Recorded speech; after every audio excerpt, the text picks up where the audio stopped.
Well, hi everybody. Um, I think I got the time wrong, but I sent OG a link. Hopefully she'll show up. Um, I can't use my computer. I'm on my phone, so I'm waiting. I think I got the time wrong, but that's a boomer thing. Uh, I wanted to get her opinions on the Mandalorian and what was going on. So,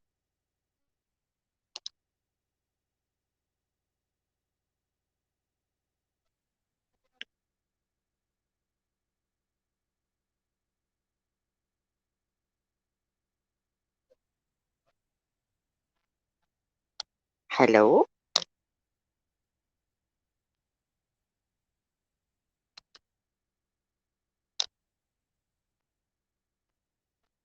Hi, OG.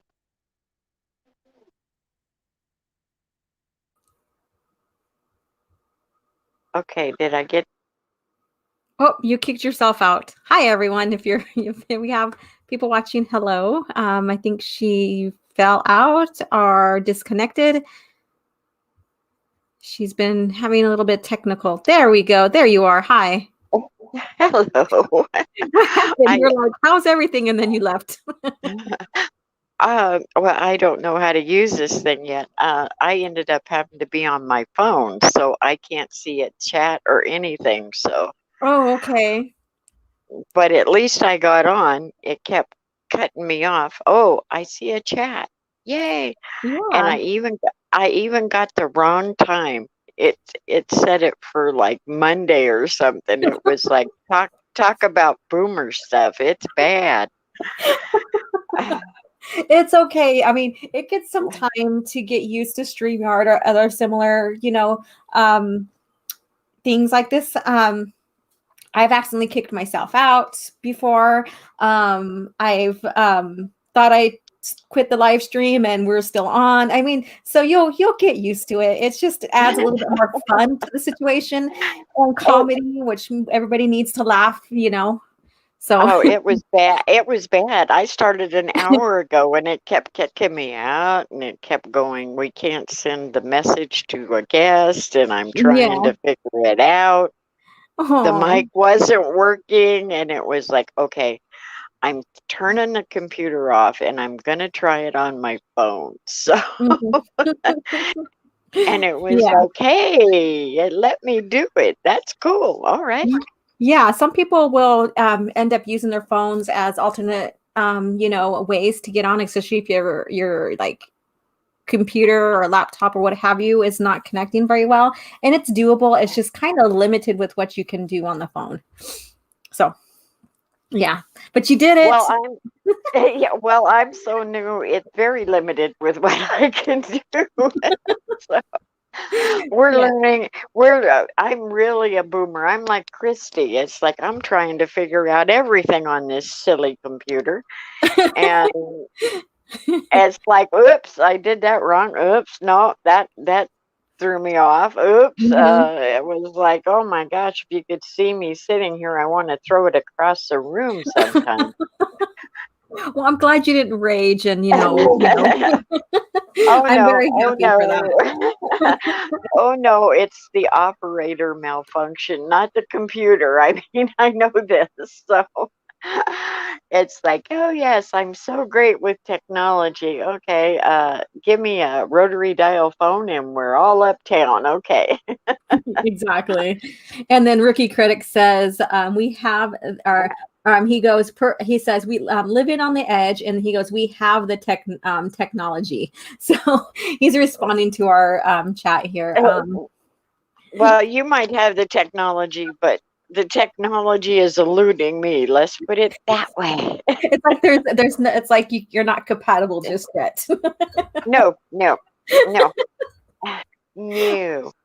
I've been wanting to talk to you ever since all this hubbub started with Okay. the Mandalorian because I've heard the other side of this. Mm-hmm. Yeah.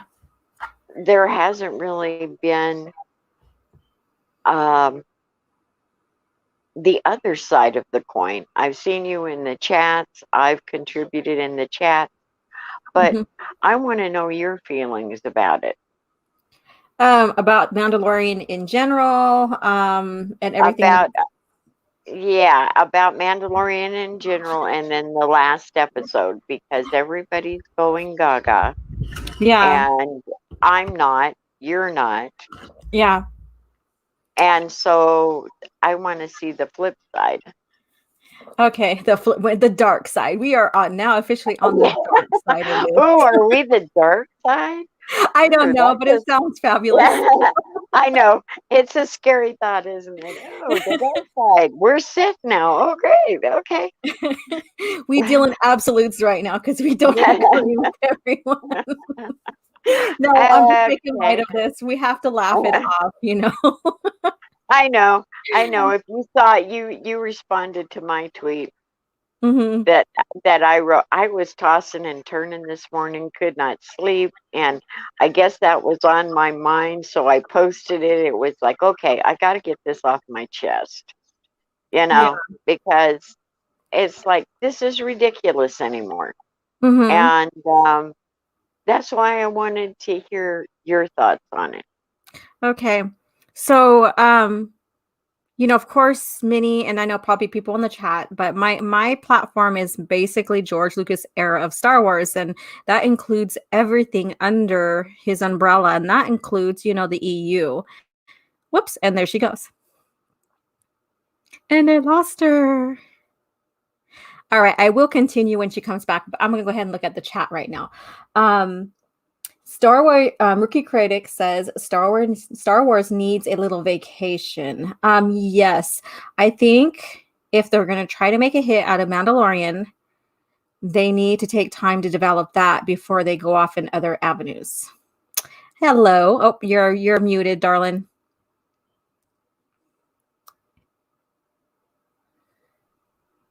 How about There now? you go. Okay, All right. good. All right. So I paused where I was left off at to talk with the chat. So it gives you time to bounce in since you really want I to. know that there must be going, what the heck is going on with this woman? No, it's common on streams, and I think lately YouTube has been having glitches and stuff on its own as well. So it could be that, it could be just your connection with your phone and StreamYard or whatever, but it's all good. We're all experiencing technical difficulties with YouTube and whatnot right now. Okay.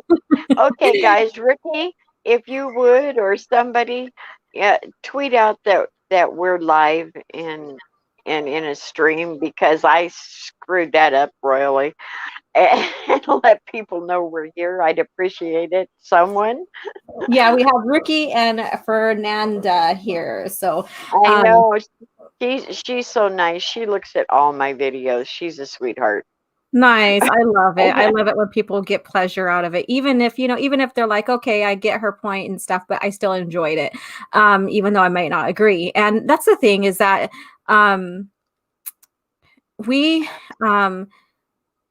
we're very disappointed with the direction sequel trilogy went, obviously. And that's what caused the movement, our people's stance on wanting better Star Wars, especially when the EU was decanonized, and for creative freedom, and then seeing one of the most pivotal heroes in cinematic history being reduced and regressed to less than what he was supposed to be. That was seen in the EU. That was also supervised by George, because mind you, George Lucas, especially his main movie characters, the writers, the authors who were writing for him, had to get the character right how he wanted him. And so what we've seen with Luke in the EU is basically the Luke that George envisioned. So Yeah, I know. And this whole hullabaloo that got stirred up. I love Luke. I'm like you, and Return of the Jedi is my favorite. Yes. I agree with you 100% on that. And Yeah. I'm just now dipping my toe into the EU. I read the Thrawn trilogy, and Yes. now I'm starting into the other two. Mm-hmm. I've read Courtship of Princess Leia. Mm-hmm. I've read a couple of the solo books. I've read Kenobi. Mm-hmm. So I'm getting there, and I'm getting the omnibuses slowly but surely. And Yeah. I love it. And to see what they're doing Mm-hmm. compared to what I've learned so far is just a shame because it's not anything like it's pictured in the EU. Yeah. And many will say, well, there's copyright issues or, whatever, or they would have to pay royalty fees, blah, blah, blah. But when Disney bought the company, they bought the rights to Luke Skywalker. They bought the rights to all the movie characters. And I can see them having to pay some kind of royalty fees to the authors with some characters because they still have to pay them royalty fees for novels being sold.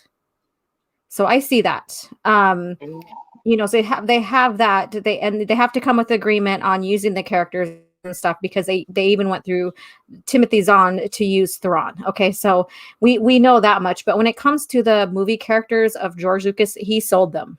He sold the rights. see, It- that's so bad. You know, Mhm. that's to me that that's wrong. I wish he'd held on to the rights for that, but then Yeah. they'd have to pay him, right? Hmm.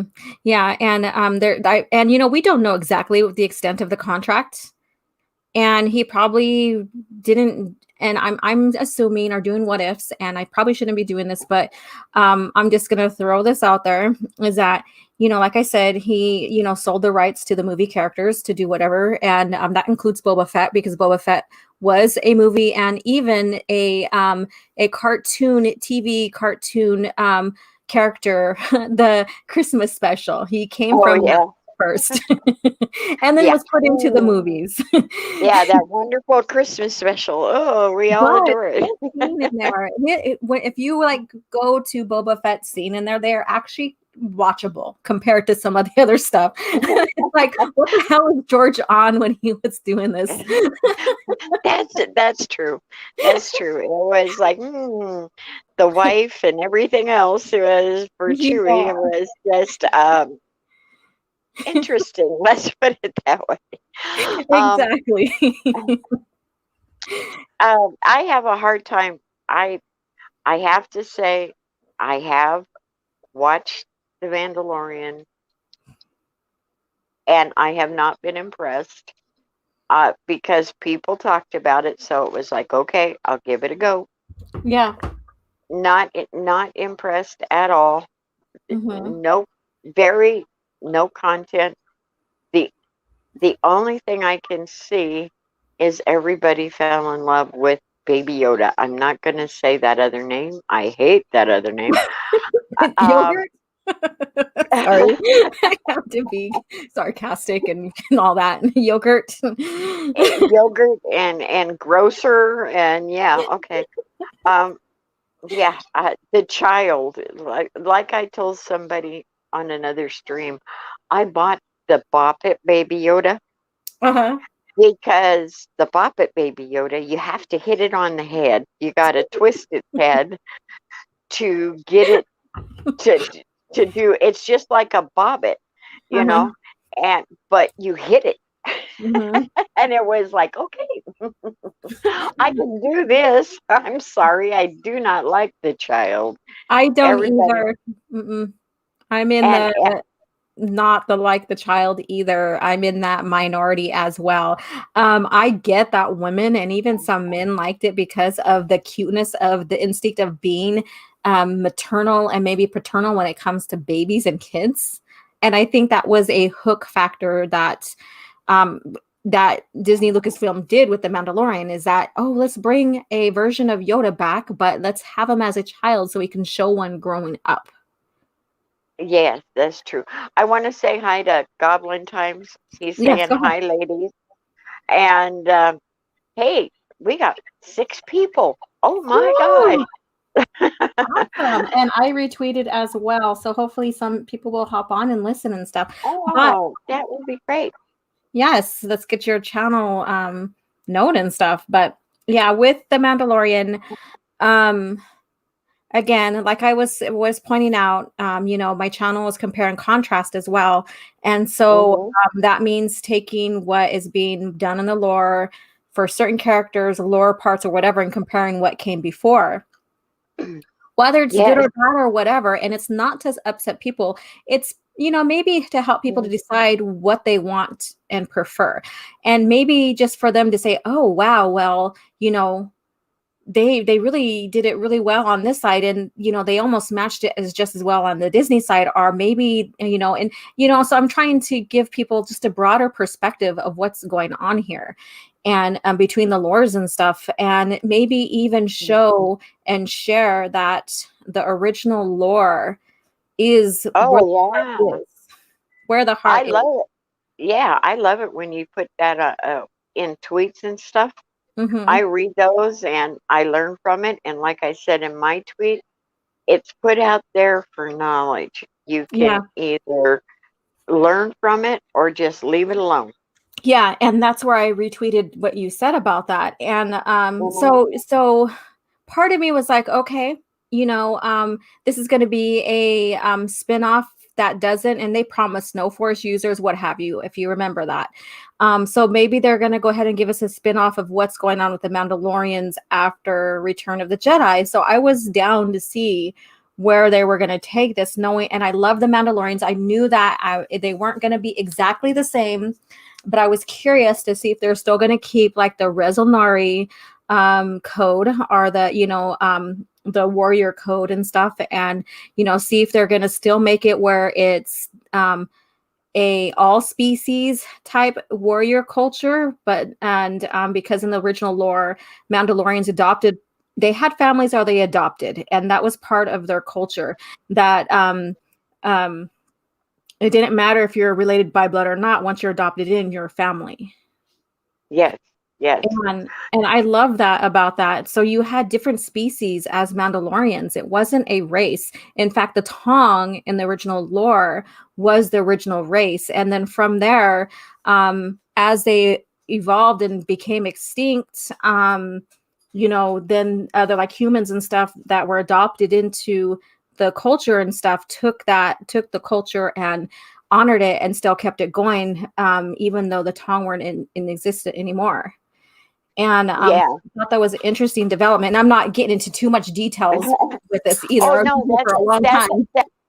that's fine because you're the expert. I'm not. I'm I learning. I'm still learning. I'm a I'm a Padawan, okay? Yeah, and Oh, yeah, so I loved it, and I love, like, when you look at Boba Fett's armor, the green and the red, like the colors that they paint their armor when you look into the original lore have meaning and significance. So, yes, yes. Uh, I want to say hi to Terminus S and Lord Vader. Hi, guys. mhm, Nice to have you in the chat. mhm, Thanks for dropping by.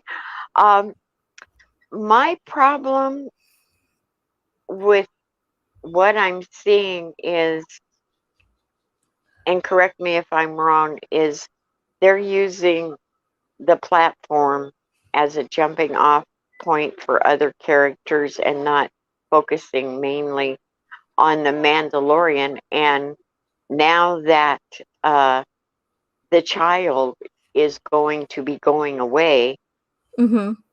how do you think it's going to affect the viewership of the series? We will have to see, because depending on when they're going to launch, like Ahsoka or other spin-offs, will determine if there's going to be even a longevity of the Mandalorian. They basically did not flesh out Din Djarin, or whatever you say his last name, very well. He's a very thin character right now. And yes, we got his origin, like he's a foundling by the Death Watch, that basically now we're told that group then formed into another sect, the Children of the Watch, which basically means probably those kids that are from, or that generation that's from the Death Watch during that time period. That's what I'm guessing. And but we don't, it's like he's just being set up like a game plot where he goes and meets someone and they tell him where to go, and then he goes and does that, and then they tell him, oh, to go do this, and then you can have that, and then he goes and does what he's told, and then so he's just like meeting people out of convenience to get somewhere, like a game plot.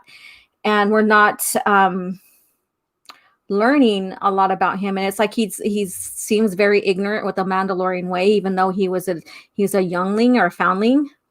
You would think that no matter what sect of the Mandalorians you're from, that you would know your history, especially when it pertains to Jedi and stuff. Yeah. Yeah, that's true. Ricky, I don't know if the child went to Vegas or not. I think, well, no, he's old enough to gamble, so maybe that's where he went. I don't know. Yeah, he's all living it up with Luke right now. Yeah. Ricky Critic said, I'd prefer if Mondo had no dialogue, but be a secondary character. Well, he already is. Yeah. He's a secondary character in his own series, which is very sad. That's the point I was coming to, is that he is the secondary character, which he's not supposed to be. And so we get a lot of him just going through the emotions for the sake of the plot. Yeah, and I agree with Lord Vader that Ahsoka will be a hit, considering how popular she is, whether it's good or not. Yeah, exactly. And I'm not the hugest or the biggest fan of Ahsoka. I liked her for what she was supposed to be, but then after the fact, it's just like she's just being overused. Yes, I agree. And the one episode that I saw when she was fighting the Night Sister, which they really didn't go into, that was sad, because the Night Sisters are, excuse my language, badass. Yeah. That's the best way I can explain it. They're scary. Yeah, they are. They're very scary. And they made her look like nothing. Yeah. And it was like, really? This is it? This is what we get? Okay, from everything I've read so far about Night Sisters, no, this is not a Night Sister. This is, I don't know, some lady they dragged off the street. I don't know. I was like, oh my God. I'm sorry. I give very blunt things on how I view series. No, that's okay. And I love it, because that's real. You're just speaking real, and you're not sugarcoating a thing. No. Sometimes I'll sugarcoat something too much, and then I'm like, what the hell? I should have just went to the point. Yeah, I don't. I don't. If people will either love me or hate me on my streams, because it's like, okay, this is it, guys. This person's annoying. This person I don't like. This series is boring. Yeah. And that's all I gotta say about that. Yeah. It's kind of like, well, okay, you're either gonna like me or not like me. This is just the way it is. Yeah. I turn out really nice and sweet videos, but when it comes to opinions, no, totally different. And that's the thing, is people needs to, no matter how someone feels about, like, for example, The Mandalorian, since, this is the subject, whether you like it or not, and your strong opinion goes towards how much you like it, or your strong opinion goes on how much you hate it, you have to just listen and say, oh, okay, I get their point, or maybe I don't get their point and I don't agree, but I'm gonna go ahead and honor it anyways, and either say, okay, let's talk about this more, tell me why, and talk in a constructive manner, instead of going off the rails and saying, trying to down person for not liking it. And that goes even on the, on all sides, basically. And we are seeing the same thing happen, like we've seen with the ST happen now. But the coin is flipped on this. Yeah, but it seems like, yes, it seems like it's getting a little better, because I was on Fanzy's channel. I trying to dip my toe into the water and get on streams. So yeah. we were discussing, and it turned out to be a very good discussion because he likes both sides of the coin. Mhm. And so it was like the old times when I used to talk face to face with people about Star Wars, Yeah. and And I where think, you could agree to disagree, and you'd have long, in-depth discussions about why you like this, why you didn't like this, mhm. and everybody was fine. You may not change anybody's mind, but at least it gives people different opinions on different things. Yeah, and you can learn from it, or you can say, okay, I kind of get their perspective. Even though maybe I may not agree, I get and understand why they're making this approach, Oh and that's yeah. the thing. And this is, I think right now, this is where society's losing their ground is because, and I don't know, we might be the same age. I'm not for sure, but I remember growing up, we spoke face to face about everything. And Hmm. I'm as old as one of the OTs. So I was born on one of the OTs coming out, like one of the movies from the OTs. So I share a birthday with one of the movies of the OT. So, That's or cool. birth year. And I went and saw all the OTs in the theaters. Yeah. Yeah. I missed That- one and yeah. a half. Like I was kind of too young to even stay awake for one of them. Yeah. um, I want to say hi to Jedi Luki. Hi. Uh-huh. Hey, girl. I'm glad you're in the chat. Thank you so much. I just thank everybody for showing up because it was short notice. Yeah. But like I said, I wanted to get some stuff um, off my chest Yeah. because it's been boiling up in me, and it's like, ooh. It's Yeah. like you need to see both sides of this. It's like I understand where people are coming from, and I understand that they liked what they did with Luke in the last one. Mm-hmm. Okay. I understand that Yeah. because people have been craving that. And I myself, yeah, got me in the feels, but I wasn't fooled. It's like, here's Luke. This is what you wanted. Now, Mm-hmm. come back for season 3. That's all I kept seeing in my mind Yeah. was like, okay, we're going to dangle this. And then you have to come back for season 3. And Luke may be there. He may not be there. You Yeah. may see the child. You may not. Yeah. I think it's a setup for Bo-Katan and a big Mhm. fight that's going to ensue. And I think that's what season 3 is going to be. Yeah. To Yeah. to go back to Mandalore, or just an all-out fight. Mhm. Um, and I know everybody loves Ahsoka. I'm sorry, I thought she should be killed off long ago. Yeah. But I know that she's Filoni's little girl that can do no wrong, and yeah, she's cool to watch. Yeah, Mhm. dual lightsabers are cool. I gotta admit that, because Yeah. I'm a fiend for lightsabers.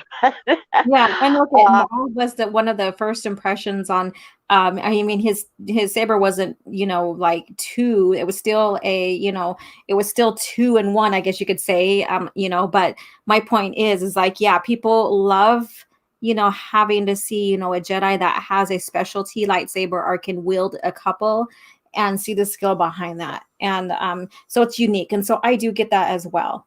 And with the Mandalorian. So I did almost a review on almost every episode in the first season. And then I stopped because I was like disheartened about it in a sense because of all the inconsistencies, even with its own lore. yes, yes. And and then I was like, well, season 2 come out, and I was like, should I or shouldn't I? But then I was telling myself my platform is about comparing and contrast. So if I'm going to talk about it or make a comparison, I do need to research. And so I did watch a few, not all of them. Some of them I Hmm. just plainly ignored, and then or went back and watched certain clips on what people were telling me about to make an assessment and stuff. But It's a good watch. If you're a Disney Star Wars fan, you're really really going to enjoy it. If you're Oh on yeah. the fence, yes, you're going to be annoyed. If you're like, between the new and the original lore, you're going to maybe tolerate, maybe not. So you're going to be on that fine line of tolerating some things and not the other. And I see a lot of people who are on the fence about, Star Wars, liking some of the Disney and still liking and holding true to the Oh original yeah. lore. That They are going to that's pick and choose what they like, of course. And then, so this is what we see with the Luke Skywalker scene, is that the huge nostalgia bait that created, was intended for those people, especially that are on the fence about Disney Star Wars, to kind of cross over. That's how I see it. yeah, I mean I understand that. Lord Vader says he'd love to see him, Mm-hmm. it's very special to him with Luke. And yeah, I understand that. Okay, everybody got touched by that. I'm sorry. It does get you in the feels. That's exactly what they were Mm-hmm. going for. Yep. Exactly. Because that you can't tell me they don't watch Twitter, they don't watch YouTube, Mm-hmm. because they snatch stuff up off of YouTube in a heartbeat. Yes. You and I both know that. Well, I know that they're paying attention to my channel because a couple of my videos from the past got taken down and copyright striked from Disney. Uh-huh. And So they one are. and the one reason why I got copyright striked and it was that I shared a clip from Clone Wars, Tartakovsky Clone Wars, the '03. And then I shared a Okay. clip from the Clone Wars, Filoni's Clone Wars, and I got copyright striked for Tartakovsky Clone Wars. So I was like, that's kind of odd. Yeah, that is. Yeah, I can't say I've gotten that. The only time I've gotten copyright strikes is for my music, and Yeah. I had to change the music, and that upset me terribly because I had everything synced in right where I wanted it, Yeah. and it was like, oh, dang it! Now I got to go Yeah. back and find something. You know, um, I I know they're trying to be empowering to women and stuff, but like I was saying, the mm, the Mhm. the stormtroopers made me laugh. I was laughing through that whole thing. Uh I could just hear because you laughing, like with sarcastic, like, are you kidding me kind of laugh. yes, yes, because it was like the minute it was like they're out the gate. Okay, these guys couldn't hit the broad side of a barn, and they were getting mowed down left and right, Hmm. like they were stick figures. And it was like, oh, come on, somebody's got Yeah. to at least get a nick, Hmm. something. Yeah. And it was amazing to me to watch it. It was like, really, Yeah. really. It's And like, okay, they didn't shove it in your face about the women, but it was there. Okay. mhm. Yeah. Yeah, and with the stormtroopers, what I find odd now is because they took a meme made by fans, that and because they assumed that the OT made stormtroopers, like frauds or incompetent. There we go, made them incompetent, but that's not the case. So they took a meme and they made it a reality, which does not do any justice for the heroes of the show, because heroes are only as believable when the villains are believable. True. Very true. Hmm. And okay, I'm terrible and I blank out on names. I'll tell you that right now. Okay. Uh, Moth Gideon? Is Yeah, that his Moff. name? Yeah, Moff Gideon. Yeah, so Moffs are basically one of the high ups that in the Empire. So they're like one of the high up officials in the Empire. Like Moff Hooray! Tarkin. Yeah. I got it right. Yes, you did. You're It's like, like, wait a yeah, minute, let me the try guy, instead of me going, hey, the guy in the black suit over there. this. But that to me, I know he's dark, he's powerful, Hmm. but I didn't quite understand why they kept him alive. Okay, Oh, at If the end. she's yeah, if Um, she's so hateful and everything else, and the saber got switched over to Mando, why didn't they just kill him? yeah. Um, you know, I think it's for a cliffhanger because he did say that I did get the blood of the child, and so we don't know if the that blood was sent over to what is now the forming First Order, you know, in Exegol or the unknown regions. So we don't know exactly what happened to the blood yet. And we don't know exactly what's going to happen with Moff Gideon. I think they kept him alive so they can continue to use him, which means he probably escapes.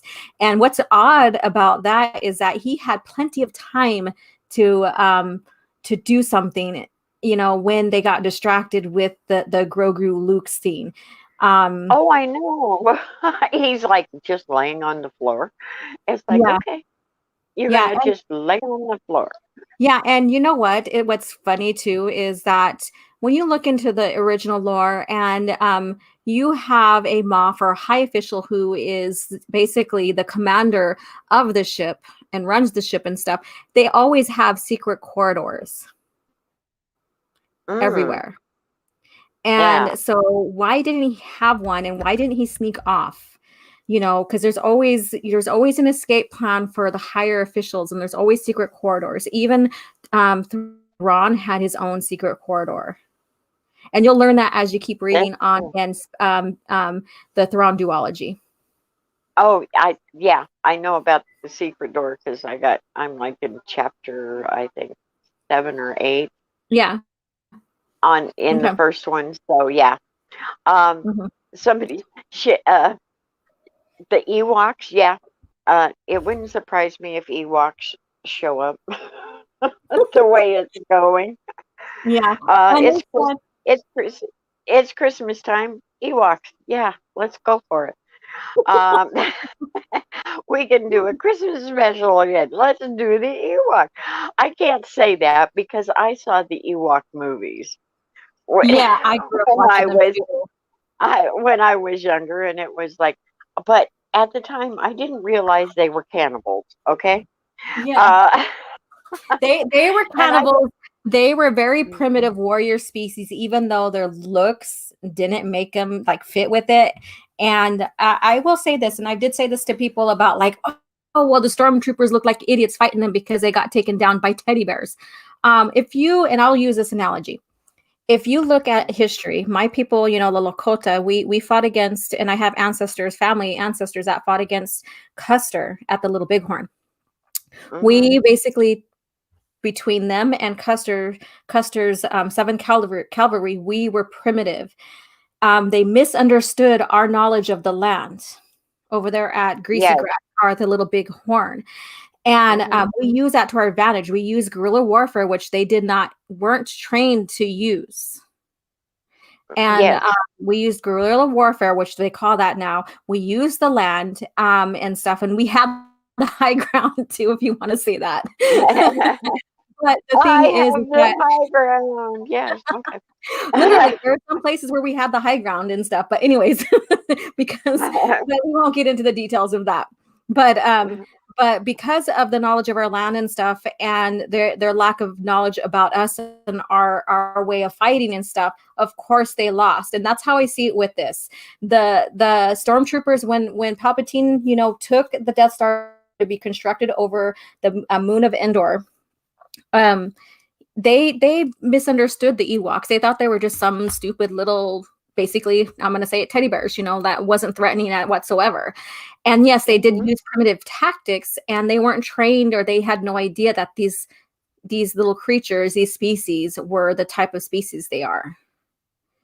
And so, Yeah, it was amazing to see because it's like, guys, do you not see all the Death Troopers helmets yeah. lined up? And do you not see Luke and Han Mm. being on poles and over fires? Hello. Does that ring a bell anywhere there? They're gonna eat them.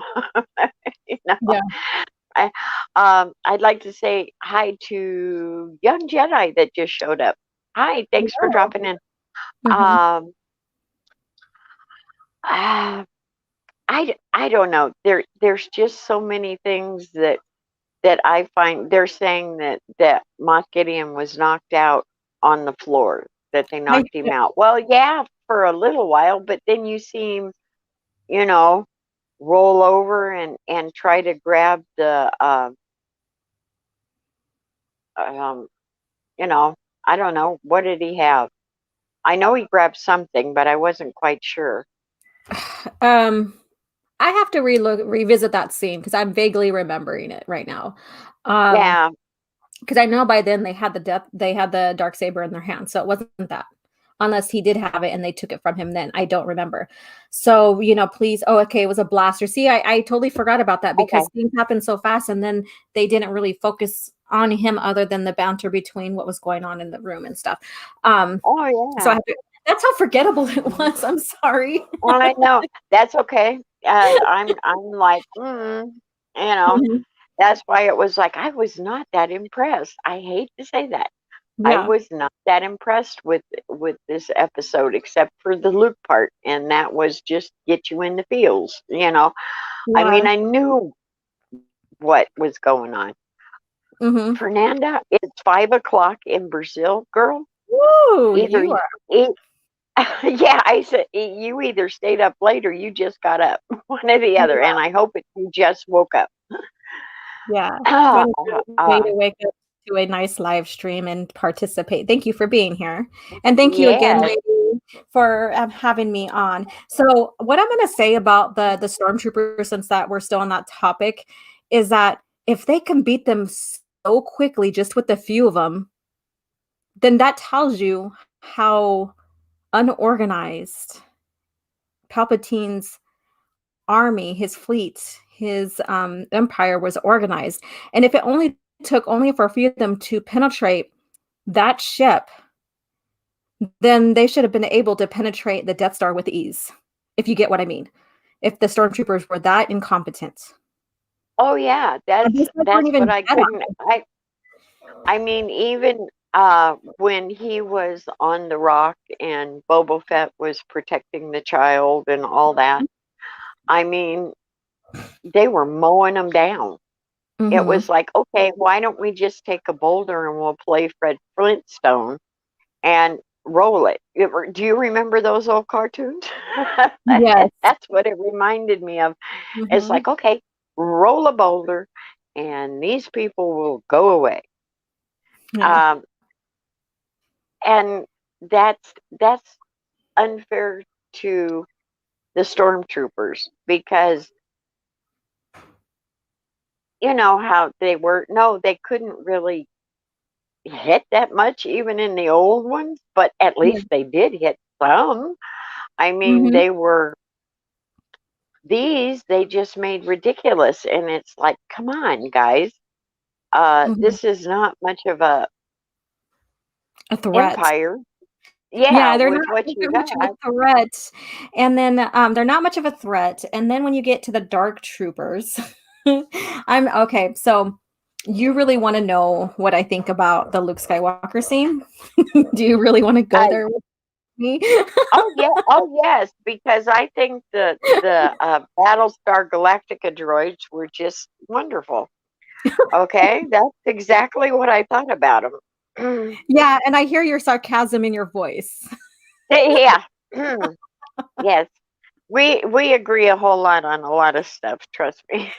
It's like, Alright, so I'm in the ah, process of doing a compare and contrast video, like, I'm getting all my information squared up before, and pulling out the EU books to do the compare and contrast between, Luke Skywalker and The Mandalorian, and if you look at the timeline, it shares the same timestamp as Heir to the Empire novel by Timothy Zahn.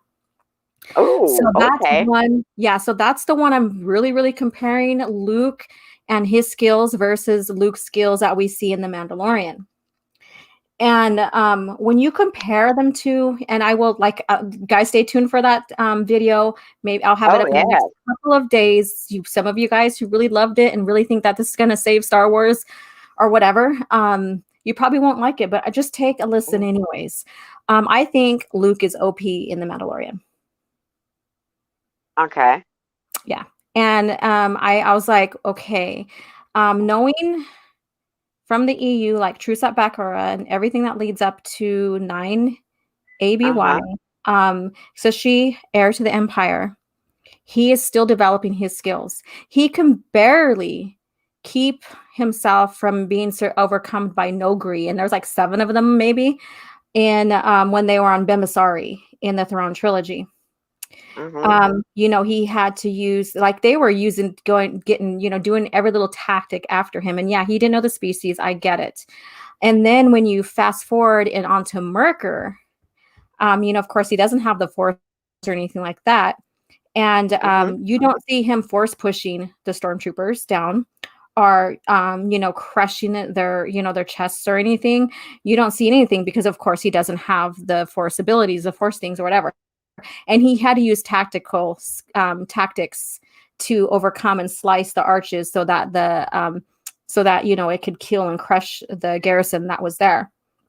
And so he still is struggling and learning. He also had a lot of doubt on training, and he was doubtful in his own abilities. And then when you get into what do you call it? The Thrawn duology is another one I pulled out. When you get there, he is still very doubtful. He is afraid of his own skills and powers to where he doesn't hardly use anything. But when it came to droids during that time frame in at the fortress, the Hand of Thrawn fortress, him and Mara were up against 4 sentient droids, and then plus also stormtroopers or troopers that were carrying Isla Murray on their backs and stuff. They could barely hold their own. You know, she had to consider on giving her life to help Luke out so that the 4 Sentinel droids would not take him down. Okay. So yeah, so kind of skipped ahead. I'm so sorry for the spoilers. I didn't give you a spoiler warning. That's okay. I want to say hi to Generation Production. Hi. Nice to have you in the chat. Yeah, I know, Lord Vader, that you don't have a problem with Luke's power in Mando because everybody wanted to see that. That's the way Luke is supposed to be. That's the way he should have been in The Last Jedi. Correct. Okay. He wasn't even a master at that time frame when you look at the original. No, he was a knight, right? He was a Jedi Knight. Yeah. And he was always afraid to use his powers because he liked it so much. He was afraid, like Khan said, they're afraid of you in the one book because he was enjoying his powers too much. And then he kept getting little messages going, you know, this leads to the dark side. So I understand why he was leery of you using his powers. Yeah. And when you see him in The Mandalorian, he does use dark side, and people excused it. Well, he was fighting droids. Well, then if that's the case, then every single Jedi that was a general and stuff that fought against the Separatists and fought the droids should have been okay to use the dark side to crush all of them. We seen Mace Windu do it, but Mace Windu was one of those characters that could step near that line without any problem. But he also warned Jedi who try to do that, you know, don't do it because it's very tempting and you can cross over. So he's one of those few and far in between Jedi that can actually do that. And that's not Luke Skywalker either. He was afraid of turning dark. He was afraid of the dark. He can redeem. And we've seen, you know, even in the original lore, Leia helped redeem Luke at one point from fully crossing over at one point. And stuff like that. But he always questioned, you know, about abilities being used, whether it's going to make someone turn dark or himself turn dark. And we see that in Legacy of the Force when it was dealing with Jason Solo as well. Yeah. Vader asked me, what new Star Wars shows are you most interested in?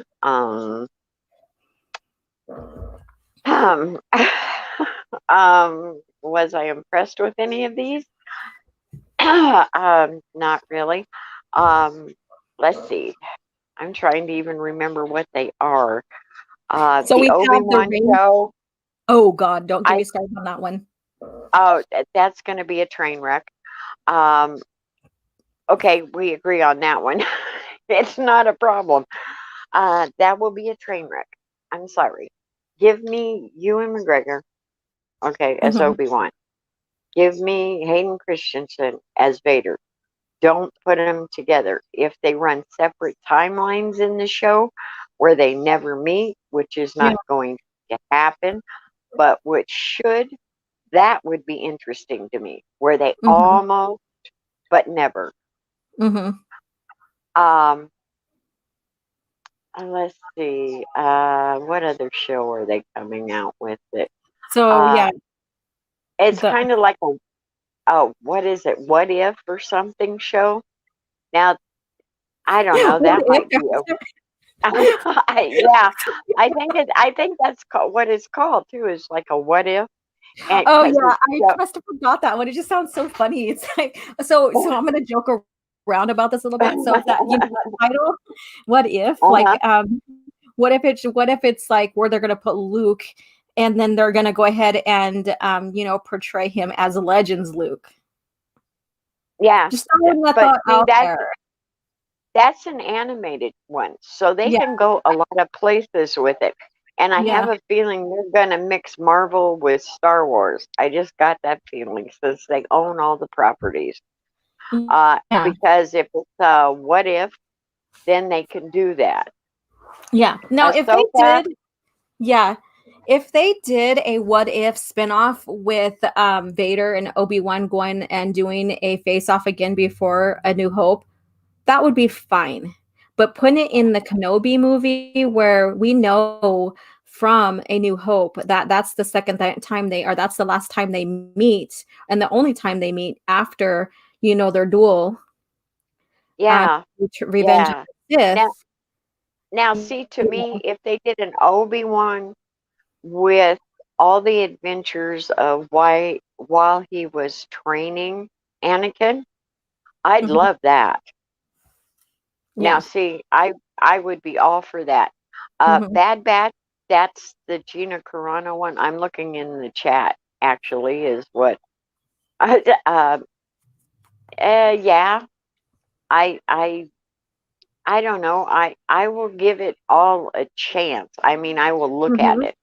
I'm not really thrilled. Ahsoka, everybody's wanting the Boba Fett one. Yeah. Um, but I think isn't go ahead. isn't there a Hut? Didn't he have a son? Yes, he did. He had a son, and then there are other.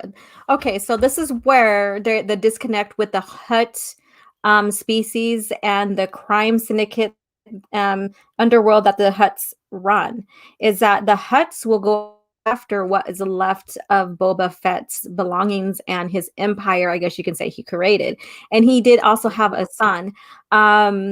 So you would think that they would use that as a spin-off given and you know what I would actually watch something like that when it comes to the Huts because the Huts weren't very well fleshed out in the original lore. I even Hmm. have said before when I've talked about this, if they did, standalone books about the Huts and the crime syndicate, because they're like gangsters. So if we got Yeah, some kind yeah. of gangster Hut style kind of book that just explored more or less about the Huts and how they run, the outer rim and stuff. I would and Nar Shaddaa and all that. I would be highly interested in having a type of novels and type of lore spun off of the Huts in that area. Um, you know, Well, because it's not bounty hunting. We already have that spin-off, with Boba Fett and other bounty hunters, and it's not about mhm. other things like that, so we would get a glimpse into like, into the crime syndicate gangster Huts. That would be friggin' amazing. And I would, like I said, I would totally be down for that because it doesn't really have much to destroy, I guess you can say, when it comes to lore Well, because they really didn't flesh it out yet. well, see, that's what I wondered because when he went there and he killed the other guy, I can't remember his name, the second in command there. Because it would be only natural when the vacuum occurred for a Hut to take over. Mm-hmm. Yeah. And that didn't make any sense to me. Yeah, Um, Bib Fortuna is his name, Bib Fortuna. So, yeah, so okay. Bib Fortuna, I see him very ignorant and clumsy. That's like that's like Jar Jar taking over, over I don't know. That's just how I see it. I'm not saying I hate the actor, and I'm not saying that Jar Jar is not a totally bad character, but he's very clumsy and stuff, and he's very Hmm. ignorant. He was used to help push Padme out and help get certain votes casted. So he was Yeah. used, and so that even shows as much ignorance has, and that's how I see Bib Fortuna. He's a bumbling, like, second character, like like I must obey kind of thing, and he's weak-minded because Luke did the mind trick on him. Oh, yeah. I want Hmm. to say hi to Death by Saber. Great for you to pop in. Thank you so much. Um, yeah, there may be, I agree with in the chat that there might be so many spin-offs. One might Hmm. spoil the other, or it depends because um what's his name? Not Filoni, the other one. Favreau. Um Fabro. Hmm. Fabro was good at weaving and doing the Marvel thing. Hmm. Uh for the interconnections. So they got people to watch this one to this one to this one Hmm. to this one. But those are movies and they fleshed out characters. Hmm. And so far, I haven't seen very many fleshed out characters in anything Disney's done. I'm sorry. Yeah. And then another point too is that they can't even keep their continuity right with one, let alone having these spin-offs, and back to back to back. Oh, yeah. Yeah. Jar Jar being a Sith Lord. There we go. I know. I love that theory. That's hilarious. That would be a I huge, know. like, crazy plot twist. He ran it. He's really Plagueis. Yeah, I love it. Yeah, I love it because he is so clumsy that he just or he makes you think he's so clumsy. I know that's where you're going with this. He Hmm. looks like he's clumsy, but he knows exactly what he's doing. No, Yeah, I don't think exactly. so. That's But that's I that's an can, accurate subversion right there. That's one that I can kind of be down with, compared to what Ryan Johnson did. oh yeah, oh yeah. And I'm sorry, but I didn't mind Jar Jar that much. I know Yeah. everybody hates on the poor thing, but Yeah. he, he was supposed to be comedy relief. He did what he was supposed to do. He Hmm. helped the Jedi out in more than one ways, bumbling, fumbling, no matter what. Um, but yeah, that would be interesting if all along, all the bumbling Hmm. and fumbling, that he was a mastermind. Yeah. I'd love that. Yeah, That would be exactly. cool. Yeah, it I'd was rather all have in that. that than Ray Palpatine. I'm sorry. Mhm. Okay, Yeah, give me exactly. Jar Jar as a Sith Lord. Mhm. Let's go there. Let's see Yeah. if you want to do new stuff, do that. Yeah. Hey, that would be wonderful. Exactly. If you wanted a new reveal of, like, who was a mastermind that created the First Order, maybe do that instead of bringing Palpatine back. That would have been a friggin', I mean, seriously, that the people who were like said Darth Jar Jar would be just in love. I would be like, holy shit, we didn't see this coming. I'm impressed. Yeah, yeah, yeah. You would be impressed because it would be a new road for Disney to go down instead Yeah. of grabbing stuff other than yeah. Yeah. Let's just kill everybody that we love. Okay, Yeah. it's like now now. Someone said they're going to turn Star Wars into the MCU. Do you guys agree with that? No. Mm,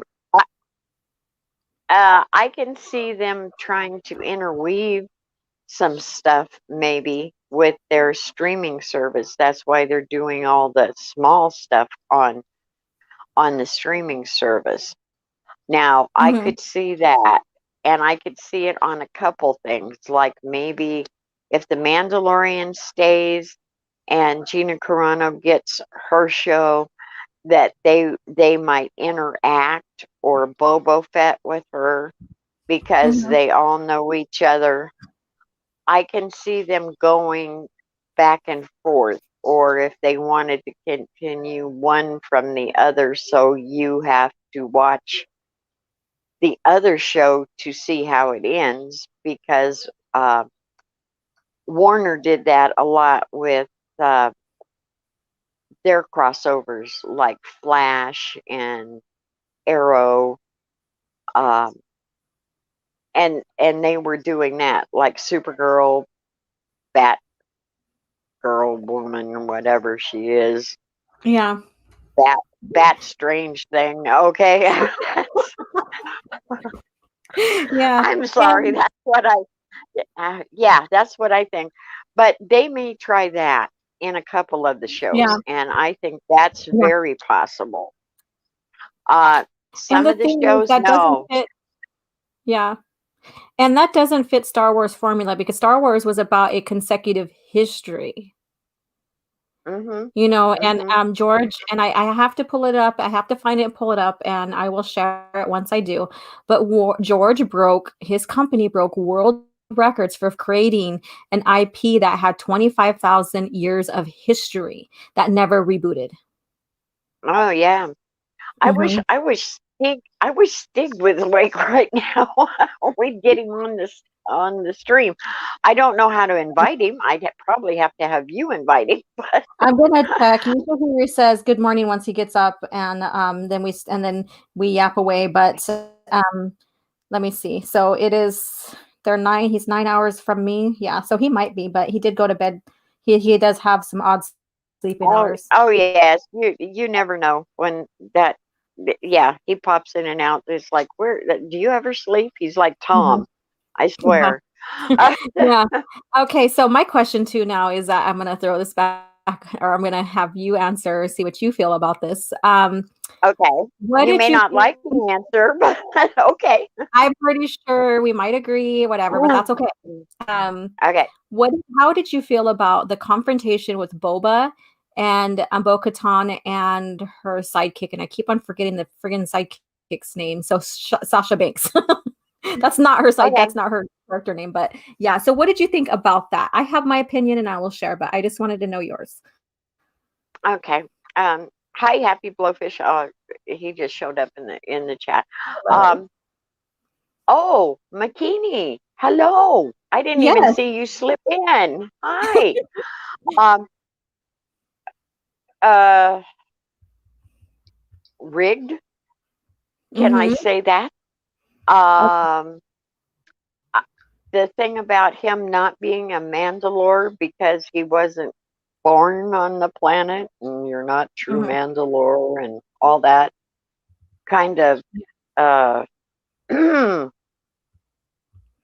Yeah. do we really want to go there? Uh the Boba Fett was so bad ass that I mean, come on, he's a bounty hunter. He didn't live for all those years and not be able to take somebody down. I mean, Yeah. granted, she is a Mandalore, Correct. and they all are in combat mode. I got it. Mhm. But the way that was set up, no, I didn't like it at all. Okay, I'm gonna Okay? answer Lord Vader's. I'm gonna answer Lord Vader. He says, "Where in the?" Wait, let me see. Did I lose it? He goes, "I didn't have a problem because Sasha Banks is a wrestler in real life, so I could buy that. She can do that." Well, we're not. She's not a wrestler in this, and if you're gonna compare like someone's profession outside of the movies, then Mark Hamill, whoever plays a Jedi, is not a Jedi in real life, or a duelist in real life. So should we not consider them to be any good or less? So that's Yeah. how I see that. So I think her being a wrestler is not relevant to this. Um, No, it it's should be only about the character. exactly what the character is. So I don't take that in consideration when saying it she should be able to defeat Boba because no, she's not a wrestler in that. So what she does in real life outside of the character should not be make her even more powerful when she's that character. Okay. Do you want to answer Generation Productions question? Okay, Star Because Wars question. Yeah, I see it. Why are red lightsabers forbidden from Jedi, and why are there no pink lightsaber color blades? Your thoughts. All right, so the reason why, and I can't fully speak for the lore because I didn't, or the new lore or this canon, and because I haven't researched it yet, but in the original lore, the reason why um, the Sith like the synthetic red lightsaber crystals is because it separated them from the regular Jedi. It was about identity. However, okay. however, there are there's occasions where Jedi did have a crimson colored lightsaber. Doesn't mean that they turn dark.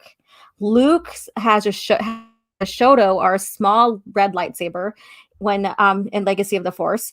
One of Leia's first lightsabers was red as well. Okay. Lord Vader said no. What I'm saying is that the physicality of the character doing what she did was possible in Star Wars. Yes, but you have to look at the age of Boba Fett compared to the age of her and how long he's been doing what he's been doing. If he wasn't good at what he did, he would have been dead.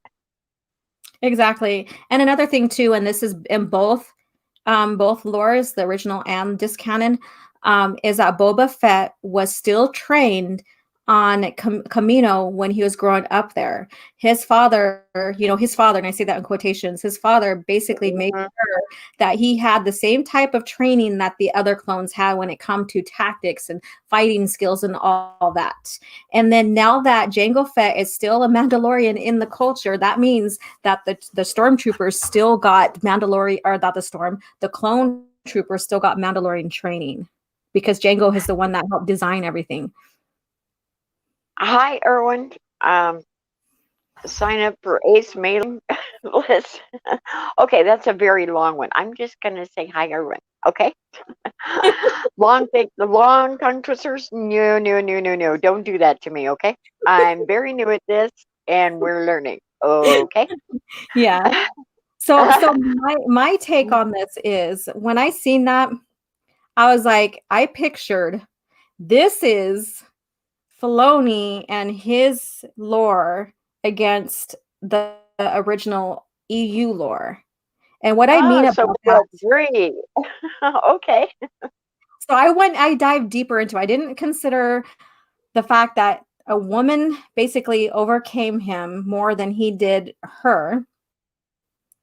I seen this as, yes, and I seen this as how Bo-Katan was bad mouthing Boba Fett, even though he had proven himself to be a Mandalorian in a couple of episodes before that he has rights to the armor and he has rights to who he is through his father, what have you, are his and stuff. And I get that, that the clones weren't very favored. However, it still doesn't dismiss the fact that Boba came from the Mandalorians, which Jango came from the Mandalorians. Okay.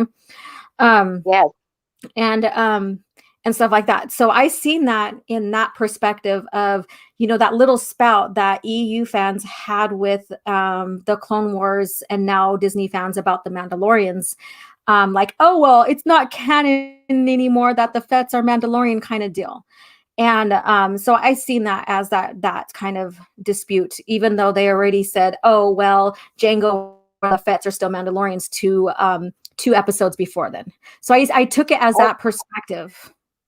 Okay, let me ask you a question, because I'm not real up. I didn't watch Clone Wars. I mean, I watched a couple episodes and stuff like that. Bo-Katan. Okay. He's supposed to be what? The badass of the Mandalorians? Is that what was the leader? She's the leader and it got taken away from her, or there was her sister, she helped overcome her sister's faction, which basically was the pacifist Mandalorians who gave up on the Mandalorian warrior culture. Okay, And OG, get a drink. I hear your voice. Get a drink. I know I just got done drinking coffee and I don't have water on me. Yeah. Let me see. I get you talking too much, and it's like, okay, you're like me. You got to have your water.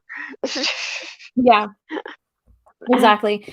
And so yeah, so from there she helped defeat the pacifists and stuff, and and then after that, the Empire came in, and I'm just trying to talk in short because there's a lot of things, of development that happened between the Clone Wars and Rebels. That she she helped liberate Mandalore away from the pacifists, and then the Empire came in and started, there's a lot of like different little tiny skirmishes and wars leading up to her to Mandalorian being purged as well, and them losing the Oh, okay. yeah. So Okay. in short, Um, okay. I'll talk for a little bit. I'll let you I'm rest gonna your grab some voice. water I real know. quick. Okay. Uh, the Jack of all casuals. Hey, yes, we take refugees from Geekland. I love Geekland. Those guys are great. Um, Yeah. um, yes, come on in. We're just talking. We're rambling on about the EU. We're rambling Mhm. on about the Mandalorian. It's kind of a one-sided conversation because she's explaining stuff to me that I'm new into the EU, but Mhm. I also wanted to get her perspective on how she saw this Yeah. and what was going on. And I love it because I've never gotten to talk to OG before, and she's And never got to talk to me. So I know. this is kind of nice, Yeah. and it's dipping my foot into the water with somebody I feel I know because I'm always in your streams. Yeah, So, and it's an honor to be one of your guests on your channel and be able to talk, without feeling like I'm you gonna are be my, attacked. Because you I've should been feel very honored. feeling. You are my first guest.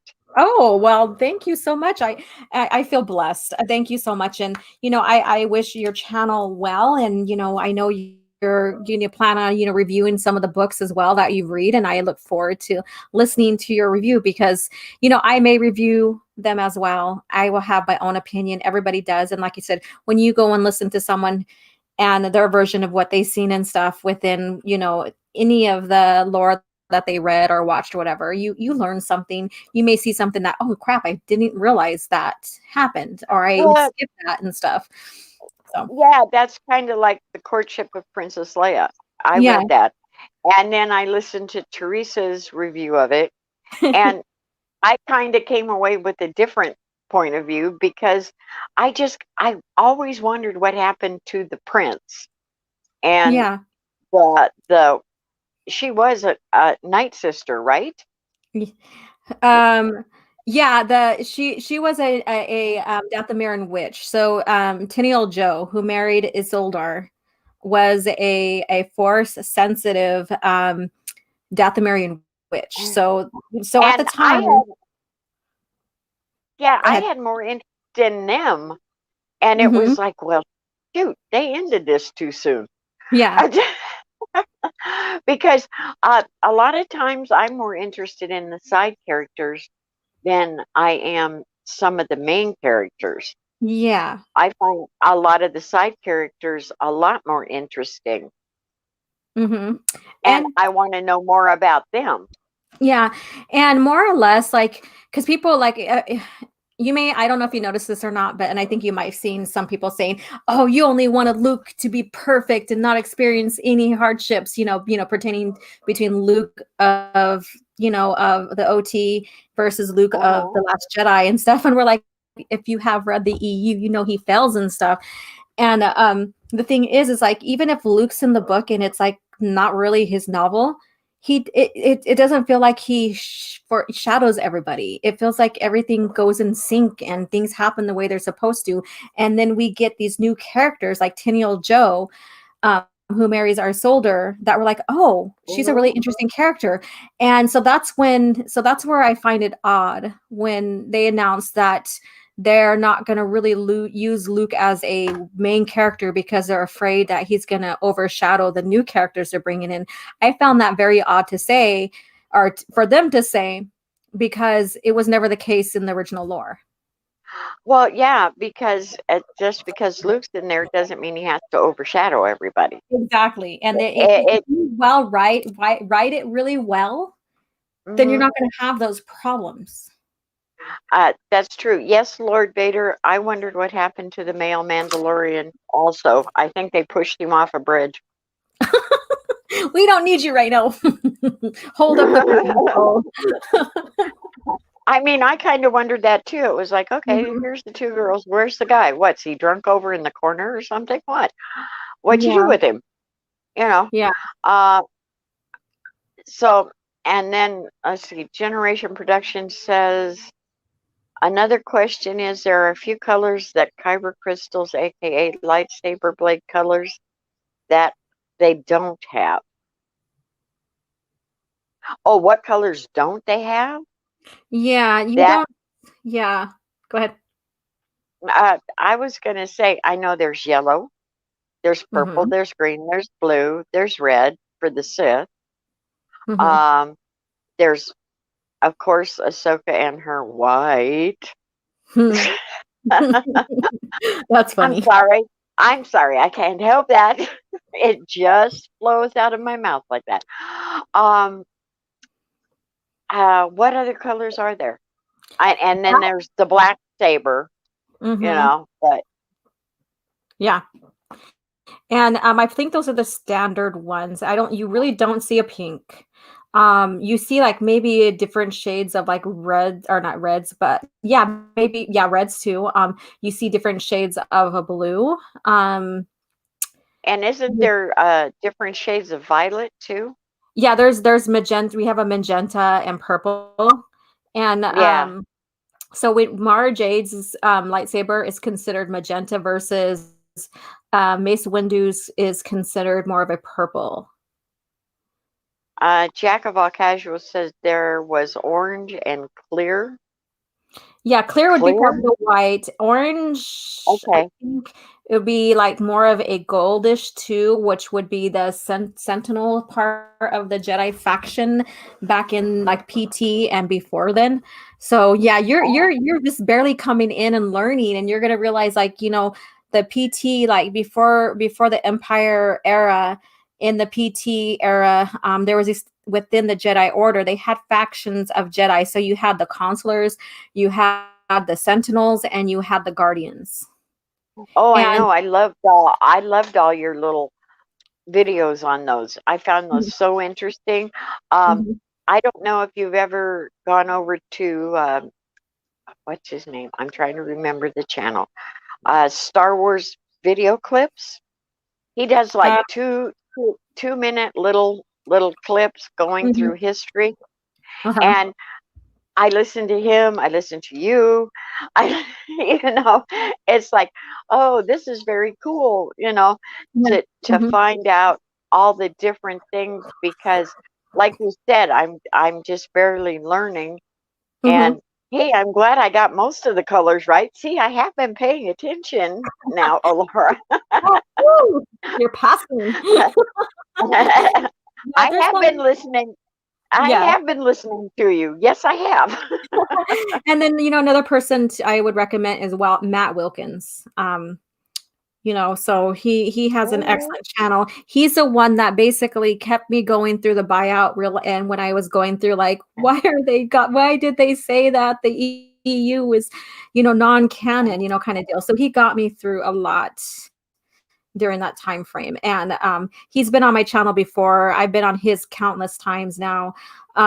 Yeah, so he's another one. I can probably send you the link later on to go and subscribe if yeah. you haven't yet. Oh no, I'm subscribed to him. I listen to his too. Yeah. Let's see. Lady Toria, how do you feel about Mando being overshadowed? Um, well, I thought it was his show, but they're actually not using it as his show. Yeah. Um, I feel sorry for him. Actually, I feel sorry for the actor because I know people really enjoy his acting in other things. Um, I'm looking forward to see how he does in Wonder Woman. I mean, that's coming out Christmas, Mhm. and he's the bad guy in that. So we will see. I think it's terrible how they've used him, and I can understand why he's a little upset because I think they're using his show as a vehicle other than what it was or what he thought it was meant to be. Let's Mhm. put it that way. Yeah. And um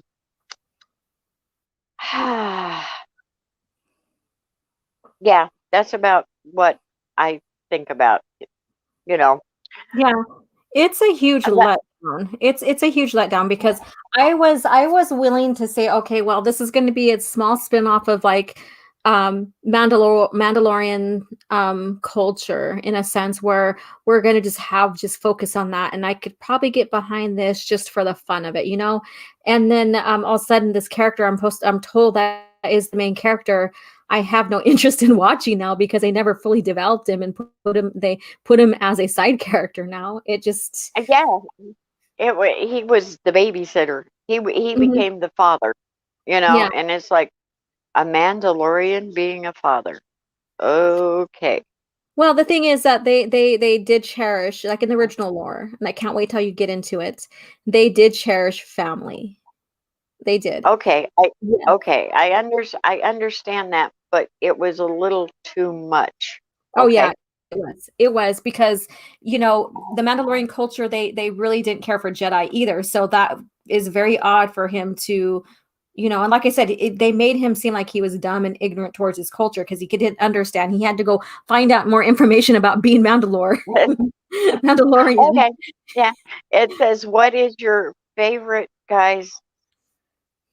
What is you Who guys' least what? Least favorite episode? I could tell you my favorite one, and you're gonna hate me. You people in the chat are really gonna hate me, I think I know what it and I is. can see it coming. I loved it when he ate the frog's eggs. Yes, yes, yes, Oh, yes, yes, okay. yes. Yes, Okay. and the frog. Yes, Okay. I mean he's a total carnivore, and everybody got so upset about that. It's like he's eating frog eggs, and it's like, well, Mhm. he ate a frog. Yeah. Hello. And yeah, and I probably am on the opposite spectrum from you on that. You probably have seen that. And Yeah, so I'll just leave it at that, and that's fair enough with I know, that. I know. I thought it was funny. I loved it to death because it was like, how many of those did you eat? Yeah. Stop it right now. You know, and it was like, but they're a delicacy. They're little baby frog eggs. You know, and it's like, come Yeah, on, guys. I really don't I mean, have a favorite episode, but I do have some favorite scenes. One of my favorite scenes is when, and people are gonna probably hate me for this one, or what not, is or it? be like, "What the hell's wrong with you?" Is when Baby Yoda got pounded in the knapsack that they were carrying him, and when they captured him. I thought that was funny too, because the guy was like, "Shut up, Yeah, shut boom. up." Exactly. You know, so that was Oh, another. Zargnut, hello, and Justice Demon, hello. Zargnut, yes, I've heard of you. I've been on streams with you. Justice Demon, no, nice to meet you. Um, oh, you thought that was funny, huh, Vader? Okay, Yeah. yeah. There's a few things that we laugh about. Yeah. Mhm. Let's see what else. Uh, Oh, I cheered when my he got niece. captured and put in those little handcuffs too. I'm sorry. It's morbid when it comes to the child, I I guess. know. I know. No, I thought that was good too. It was like, we're going to stop you right now from doing anything you can do. Exactly. Uh, um, is it, you think Baby Yoda is an okay character, but he's going to get killed by Kylo? Maybe, maybe not. I think he Who knows? needs to, but most likely they'll put him in a scenario where he is hidden again at Luke's temple and survives like they did for his backstory, being hidden in the Jedi temple during Order 66 and then taken from it. You know, so I Yeah. think they're gonna spin it that way. But But Yeah. in reality, if he's with Luke right now and he's getting some sort of training, he's a Padawan right now. Yoda was 100 years old when he became a Jedi Master. Yeah, So do you see, I don't see get that. the inconsistencies on age wise when it comes to that? That's true. Generation Production said, well, to be fair, I thought Yoda ate frogs things in the swamp, and also Jabba the Hutt ate frog things too in Return of the Jedi. So I don't see why it was such a controversial subject. Well, it wasn't. Just people were like, he's eating the babies. And we went through that whole thing. But that's okay. Um, uh, let's see. Is he going to get? No, they won't kill him. He's too Mhm, much of a money maker right now. Now, if he starts to drop off, of course they'll kill him off. It's mhm. kind of like any of the characters. I'm sorry. Um, I have a funny feeling if you don't make Disney money, Disney's going to kill your character off. Mhm, And I hate to say that, but I have that feeling that's what's going to happen to the Mandalorian. mhm. I really do. Um, Yeah. oh, please, we don't want to go anywhere with Ray. Uh, Ray needed to be strung up on the thing Palpatine was on, okay?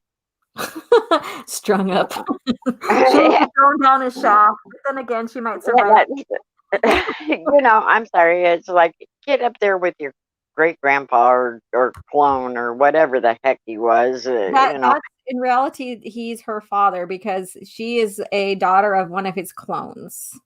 So it's Okay, but okay, explain to me something that I never understood. I okay. mean, I haven't seen the stupid movie all the way through, but I saw the last part of it.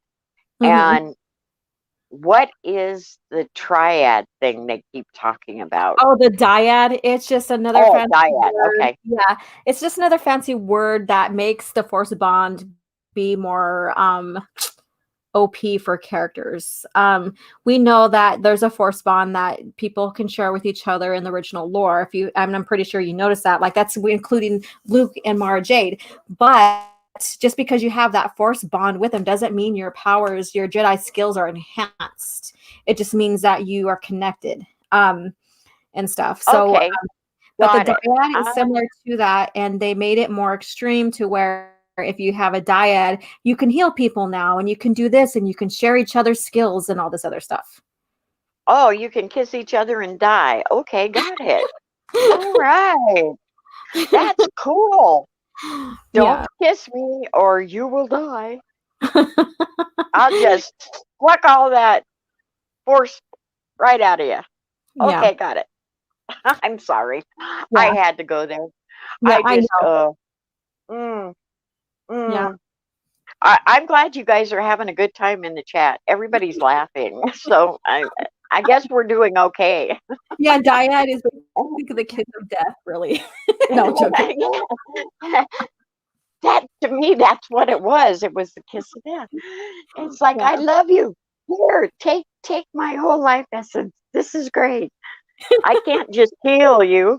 I have to die in your arms. Yeah. Oh, how And, tragic. and And the thing is like force healing, not everybody had that skill in the original lore, so not everybody can force heal themselves or force heal others. And if you find, once you start reading more, you probably even noticed this already, not every Jedi had the same skill level either, or the same type of skill abilities. Like Horn, he couldn't do telekinesis, and Mara Jade, she couldn't, wait, no, Jaina Solo couldn't force heal herself. She didn't have that gift, even though she's a Skywalker. So she couldn't Okay. use force healing abilities. So everybody had different powers and or different skills and abilities levels. I guess our skill levels. Nobody was equally the same all the way across the board. And so now with the new lore, only dyads can use force healing from what I've seen established and what is told. And but then force healing can also kill someone if they do it as well. But now we know that if you use too much of the force, you can die, obviously, which I think is really Yeah, right. Okay. stupid. hmm The force surrounds us, binds us. We're everything, and everything is the force. And so you can die. Yeah, okay. Got it. Exactly. I'm glad you guys are having a lot of fun in the chat. See, you didn't know EU could be so much fun, did you? You just had never got on my channel and you've never heard me talk. And I come at it from a completely different point of view. Aha! Got you there, didn't I, guys in the chat? Um, Apollo Patriot, hello. Yes, we know you like blue Twi'lek women. Okay, got it. Sorry, there's no close-ups on my channel. I haven't figured out all that great stuff yet. So I can't do what OG does when she does the close-ups, So we're You, talking on my phone. So guess what? No you Twi'lek women for you tonight. Sorry. sorry, Instinct's not here to help you rally either. Yeah, yeah. It's He- just us girls. Yeah, sorry. yeah. So you have to put up with the the really white skinned girl, and you have to put up with the Indian girl. Okay, no Twilight, Yeah, no so, Twilight. so enjoy And our I'm banter. yes, I'm about as fair can be. It's like red hair, light skin. Can't go out in the sun. Oh, Burn terribly. you know. So that's it. If there's a white Twilight, yeah, okay, we got it. There we go. But no, well, maybe there's yeah, such thing as albinos. No. there we go. Hey, I'll be the first albino Twilight. Hey, I like that. That's There you pretty go. cool. Yep, might as well. you, Um, yeah, so yeah. go ahead. You mortals are hilarious. Yeah, we are sometimes. See, yeah. We're See, very it's like, yeah. You didn't know this about all the EU stuff. You think we're serious all the time. Far from it. Far yeah. from it.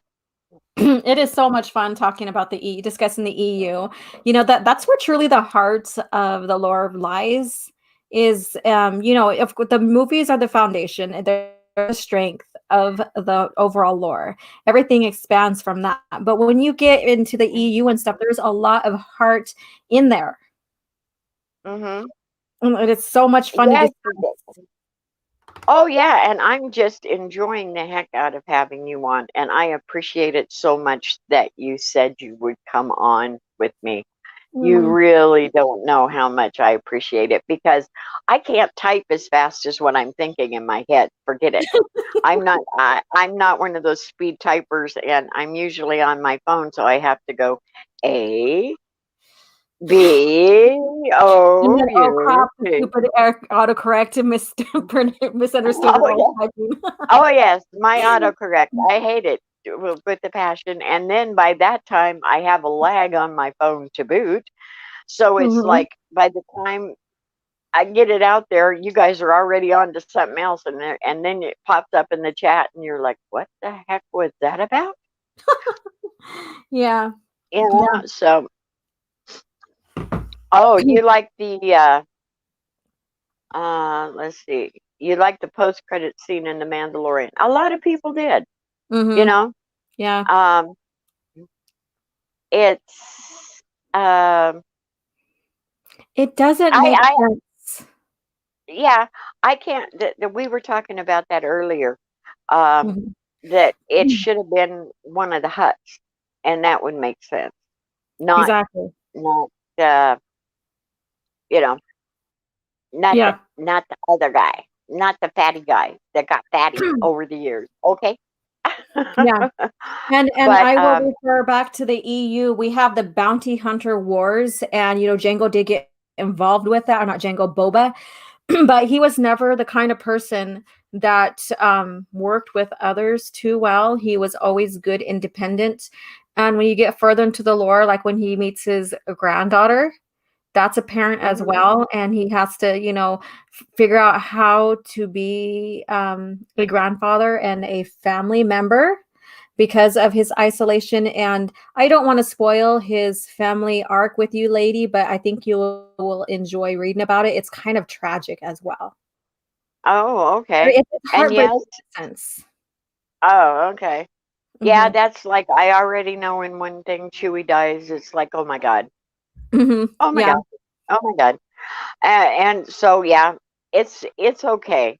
But young young Jedi, good night. Good night. I'm glad you enjoyed the stream. Um, Apollo Patriot, yes, there was a Twi'lek in the post-credit scene. Except he was green, not blue. So, Yeah. um, Because they had to throw in. Alora, yeah, yeah, Alora just made a pun. That's a that's apparent as well. Yeah. Oh, Laura makes puns all the time. It's just usually Stig beats her to them. That's all. That's it. Mhm. That's it. You got to see her on other streams. She's hilarious. I mean, Queen's Council and things. Yeah. And tonight it's just us girls. So if we Mhm. make puns and you like the way that I say things, because I just kind of what's ever in my head kind of just comes popping out my mouth. I'm kind of like Christy that way. It just kind of blah, Yeah. and you can take it or leave it. That's the way it is. Um, let's see, which Star Wars character opens a fast food chain? Jabba the Pizza Hut. Okay. There you go from Spaceballs. Ooh. Yeah. Uh-huh. Oh my God. And what's so funny is that I think now Spaceballs is way better than Disney Star Wars. And That is. I love it, And yeah. that's like how when she gets out the vacuum to suck out all the stuff from the yeah, okay. Yeah. I know I love that parody show. I love that parody movie. It's so entertaining and what have Yeah. you. But so May all right. may the sports be with you. Yes. Okay. Mhm. It says Tenacious S. It says I'm one of Stig's pun disciples. Yes, you are. Yes, you are. Mhm. Yep. Hmm. And rightfully Um, so. just just let me know, Laura, when you want to end because I'm just having so much fun with you that if you get tired, let me know. Okay, I'm okay for right now. So let's go Okay. back to the Luke Skywalker scene and the dark or the dark troopers. Um and how he Mm. just like sliced through them and of course force push has always been established and all that, and Uh-huh. but the force choke and all of that and how easy it was for him. And it didn't seem like, yeah, they charged at him, they did, some of them shoot, there are some scenes still where they just walked towards him and didn't do anything. There's some I instances know. like that as well, as we've Can seen I say it was repeatedly. like, yeah, can I say it was like cutting through butter? Mhm. Did that strike you as odd? In a sense, in a way, because I mean, but sabers are supposed to, but there are also metals that that are tougher for penetration of of a Jedi, geez, of a lightsaber. But we can also say that well, no, we can't. Moff Gideon should know damn well who Luke Skywalker is because he is one of the higher up officials for Emperor Palpatine and Vader. And Luke Skywalker was the most wanted rebel out there who took down the Death Star. And he carried a lightsaber. And so don't tell me that that was just overlooked or that people didn't realize or put two and two together. So Yeah, you they would they think didn't. that they didn't. You Yeah. would think that the Death Troopers would have armor that was difficult to penetrate, but Well, that's just me. that's kind of why I said it was member berries. Mhm. Because it was like okay, he's just slashing right on through, and everybody wanted to see that. That's great. But there was no resistance. There was no any of that. And then you see him force choke and everything else. And it's like, well, wasn't that dark side basically? I mean, I know Baby Yoda did that and stuff. Apollo Patriot, are you making memes of us? Oh, because you said you just made a few new ones. Oh, no. I, Well, I, I hate to tell you this, but you're never going to see my face. You will always. I'm kind of like Stieg and Miss Martin Muse. mhm. This is what you're going to get right here. So, um, uh, that's kind of what it was like. There should be a little resistance, Yeah. because Yeah. I didn't they have other powers? Didn't you see that in the episode when they took Baby Yoda? You know that they were armed. They were, you know. Yeah, that's the thing eh, is that it's even when it comes to like elite troopers, like the dark troopers and the death trooper or the dark troopers. I keep saying death, I don't know why. But they are a force to be reckoned with. So that's your elite force. That's your most that is your biggest threat. And they should have overpowered Luke to a point. And like I said, and that's why I'm comparing and contrasting this scene with other scenes of the EU where Luke is put in a situation where he has to overcome and battle droids and stuff as well.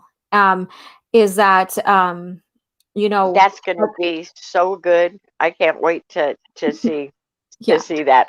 I don't yeah, want you to give all the good stuff away because yeah. it I could will appear have video. scene clips from Audible. I will have all that.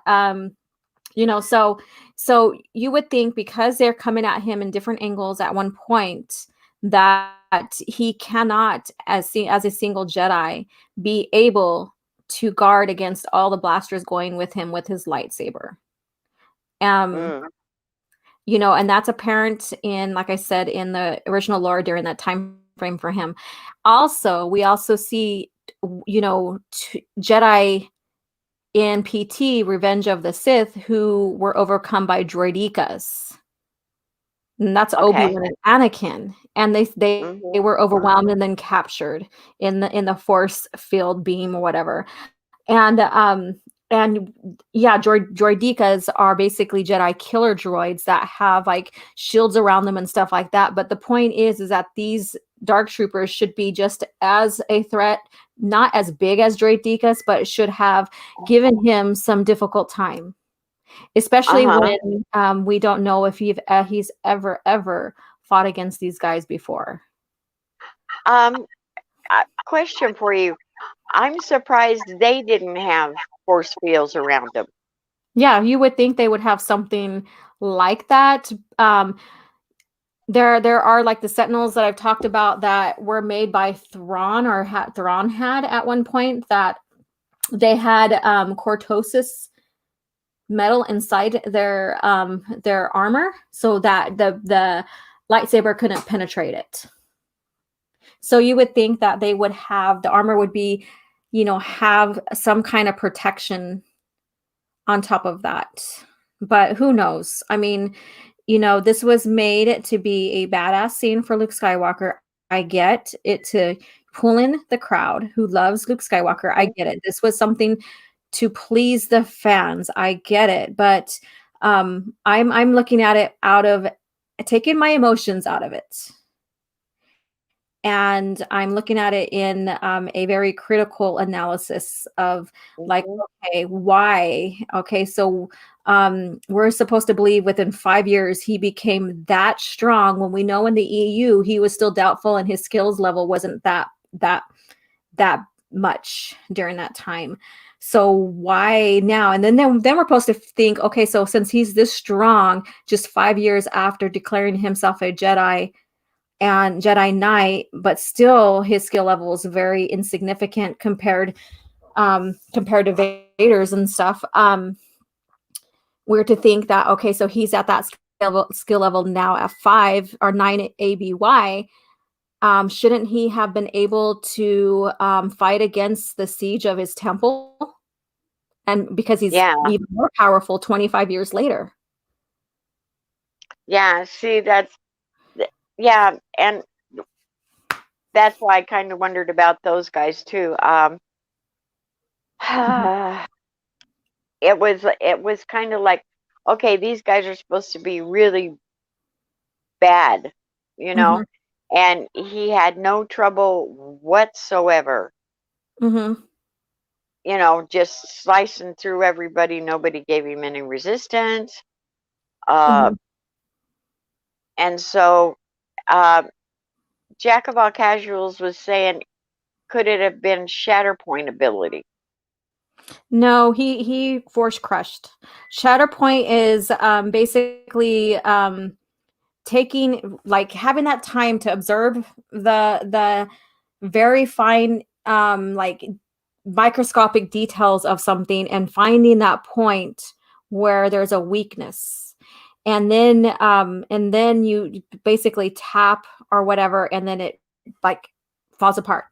That was covered also too, not only with Mace Windu, like in Shatterpoint and all that, and parts of the lore. It was also covered with Jason Solo, Luke's nephew, who took Beskar Gam, our Mandalorian armor that basically lightsabers can't penetrate. He had someone in his grasp. He used Shatterpoint, found that breaking point in the armor, and went in there and tapped it to make the armor fall apart. Ah, okay. Yeah. So very different motions and skills right there. Oh, Star Wars Quick Clips. I was just talking about you not too long ago here. I was telling OG about your channel, and that I go over and I watch hers, I watch yours. I'm finding out all about the EU and stuff, and I'm loving all of it. And Matt Wilkins' channel. I'm glad you're here. My goodness, we still have 10 people in the chat. Yeah. I'm amazed. Thank you guys. I so appreciate it. Let's see. Luke's scene was reminiscent of the hall scene Vader in Rogue One. Oh, I have my opinion on that too. Oh, do you want to give it now, or are you going to use it in your clip? Because I don't want to give everything away from your clip. So. No, it doesn't matter, because my clip's going to break things down and stuff, and so I'm not necessarily breaking down what I'm going to be doing on my thing, because it's also going to include original lore and all this other stuff. So on that scene, yes, we are very well aware of what made Rogue One a hit. And that was the Vader scene. Without him, I'm pretty sure it wouldn't have been anything. Yeah, it was. Well, you know something. You know who I liked in that more than anybody? Who was Donnie Yen? Oh yeah, he was an interesting character as well. I give them that for giving a different perspective of a Force user or Force sensitive. Because I wanted to know more, because the one quote that caught me right off the bat was when he was talking that he was a guardian of the Temple of Wills. And it was like, what? My ears perked up and I went, oh? Yes. Oh? And then it just went away. Yeah, that was one good thing that they could have taken and spun in a different direction without harming the original trilogy, or even the PT. We could have had a glimpse into another Force society. And that would have been perfect. And I think fans would love it, because fans did like, I think his name is Imoy or something like that. Yeah. And yeah, so with that hall scene and that compare and contrast, or that, it's like poetry rhymes that people kind of refer back to George Lucas' quotes. First of all, it's nostalgia. We know that. Secondly, people say, oh, well, he's like his father Vader. And I'm like, you know what? They're total opposites. He is not dark, so I don't see that as a good comparison either because of that. I would rather compare Luke to the light side version of Anakin, which is Anakin, and his abilities then. Vader was there to slaughter rebels. Luke wasn't there to Yeah. slaughter. Luke was there to get the child and possibly help rescue whatever his intentions when we really don't know. All we know is that he came for the child. We don't know if he really came to save and help them out. It just was a plot convenience. That's all it was. That's true. We have people in here now. See, I have just started getting into gaming again. Mhm. No, I haven't played Dark Force games. They're talking about Kyle Katarn. Yeah. Um, and I want to say good morning to Continuing Trek. Thank you for showing up. Um, Quick clips. Yes, I love your program, and I'm learning. I like it that it's really short because if I miss something, I go back. But I Mhm. also do that with OGs too. It's like, what did I miss? Okay, I didn't quite understand that. Let me go back and look at that again. Yeah. Um, um, Cassian Endor is the Disney version of Kyle Katarn. Yeah.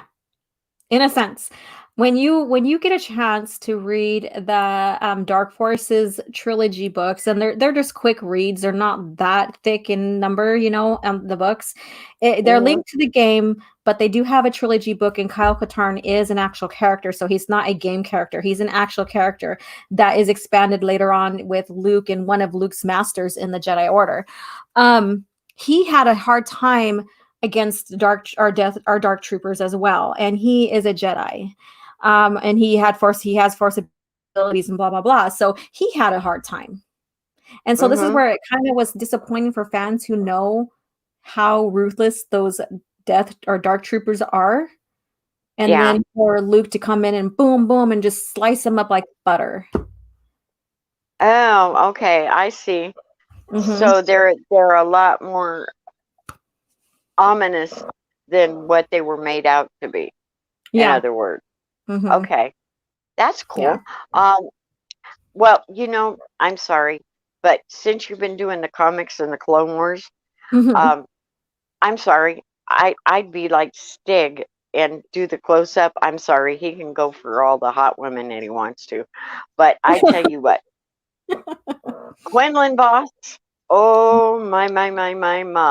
Okay. Yes. Really like that guy. Okay. Really, really like that guy. Hmm. He Uh, is like the bad boy, when you look at the set, he is a sentinel. When you look at the lore, he is a sentinel. Even though he doesn't have a yellow lightsaber, it's not the colors, mainly the colors kind of give you an idea what faction they're from, but it doesn't really meet you. You don't have to carry that color lightsaber to be in that part of the faction of the order. But he is actual sentinel, and what makes him a sentinel is that he's a spy. Yeah, So and I love that fact. I love that fact, and I love all the twists and turns and everything that's mhm. happening. Yeah. And yeah, it's interesting to see Hmm. his character, and actually, it kind of reminds me of Luke in a way Okay. because he's always trying to fight the light and the dark Hmm. in him, Hmm. and even though he went to the dark and Yeah. got pulled back, Yeah. I see a lot of similarities there Hmm. where Luke is, like you said, he's afraid to use it, where Hmm. Quinlan Voss isn't, and he went there, but Yeah. then yet you see him fighting the urge kind of to not, even though I know he's a spy and he's not supposed to use it, and he's trying everything in his power not to. Hmm. Um, when he does use it, it's Hmm. like he's having an inner struggle with himself. Yeah. Yeah. Exactly. And and this starts hinting upon how Yoda and them didn't believe in redemption, and Luke proved them wrong. Because there's incidences of redemption in a way in the Clone Wars or the PT era with backstories of some characters, and but you also see like Mace and Yoda doubting that, you know, that they can actually go back to the light. And so you're going to see a lot of that push and pull with that concept, and then and the Okay. beliefs and stuff, and it's very interesting how that develops. And then when you get into the OT, you know, they're like, he's gone, you know, I thought I can save him, basically, you know, Obi-Wan tells Luke, in a sense, and I'm paraphrasing very loosely, but Uh-huh. then Luke's like, I got to save him because I know there's light in him, and he's like, the good in, you know, your father's gone, basically, he says. And he ends up proving them wrong, that Yeah. people can be redeemed. And Yeah. that was big misunderstanding when it came to Luke in The Last Jedi, because he did it. He did it before. He understood people can be redeemed, that he should have been there trying and counseling him. Mm-hmm. And then on top of that, you know, when he had that vision of Han and Leia and all them going through the trouble on Bespin or in Cloud City, you know, Mm-hmm. and Yoda told him, you know, visions of the future, basically, you know, there are the future is always in motion, um, so he gives him, you know, a quote like that, saying that, you know, you what you see may not even happen, or may not be even the result of what you think it is, and that if you act rash on it, you can harm, because the future is always in motion. And, you know, basically Yoda was right on that, because, you know, he created more harm than good, and that's why we have a somber ending at the end of Empire Strikes Back. And so Yeah. when Luke, in The Last Jedi, he freaking forgot everything he experienced and learned from, and he's seen a vision of Ben going dark, and he should know by now through his teachings of Master Yoda that the future is always in motion, that you can't predict if it's really going to Yeah. happen, so you shouldn't act on it. That's true. That's true. Tenacious has said, Lady Terriel, I thought the Dark Troopers were going to be made of Beskar. Yeah, best That card. would make them even more dangerous. And plus, it made sense for the Empire to use the Beskar they stole to make them. Yeah. And then, yeah, so the Beskar is basically the Mandalorian armor, and lightsabers really can't penetrate that armor. Ah, And okay. so they you know they basically bombarded and sieged Mandalore, and took the Beskar, the iron from there, which is the most, or one of the most, or the topmost, very resilient, tough armor you could ever obtain. And in the original lore, only the Mandalore special, you know, smiths can construct the armor to be at its full potential. So it's an art skill that only Mandalorians are taught and know how. If you're not taught how to wield that and make that armor, you know, craft it, it's going to be useless. Ah, So, okay. but in the new lore, I don't think that's a problem, because we see other pieces of armor being used here and there, or the iron being used here and there, and it's still infallible. Or yeah, so it's still, they still can use it without any harm on them or whatever. So I get what Oh, Terminus is cool. saying. Okay. Yeah. So if they were Yeah. smart enough with having that armor and making their dark troopers with the armor, that would have been the Hmm. most brilliant tactic of for them to, you know, use for If their they should have done that. Yeah. Mhm. Yeah. Um, Thank you, Quick Clip. It says, Lady, happy you're doing this type of content. Now keep up the good work. Thank you so much. Um, like I said, I'm very honored to have OG on my channel, that she agreed to come on. She's my first guest, and I just wanted to get her views on this because I want the other side. I've heard the other part of this, but there are some of us that want to hear the other side because we're not in total agreement with everybody that's just gaga goo goo over this. So Mhm. sorry, didn't mean to do a Yoda reference there, that baby Yoda thing.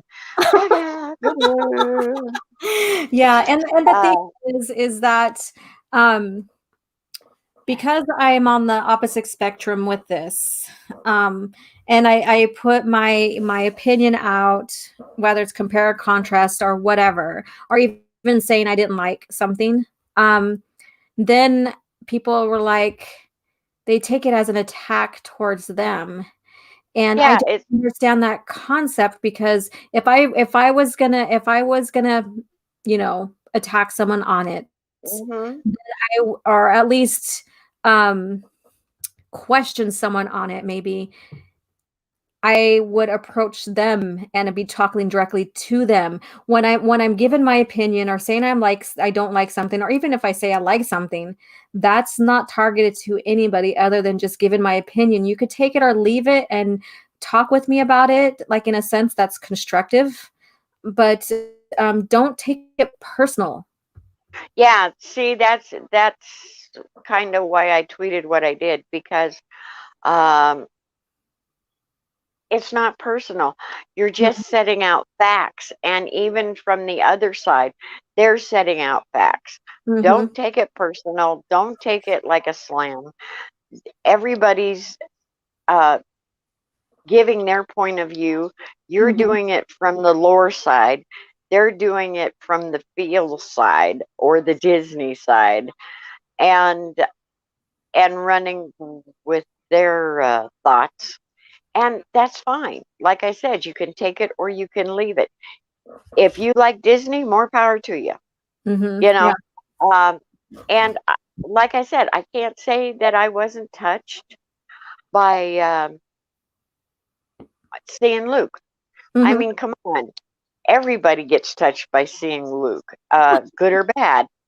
The Last Jedi made me puke. But what can I say when I saw Luke? It was like, why did you do that to that person?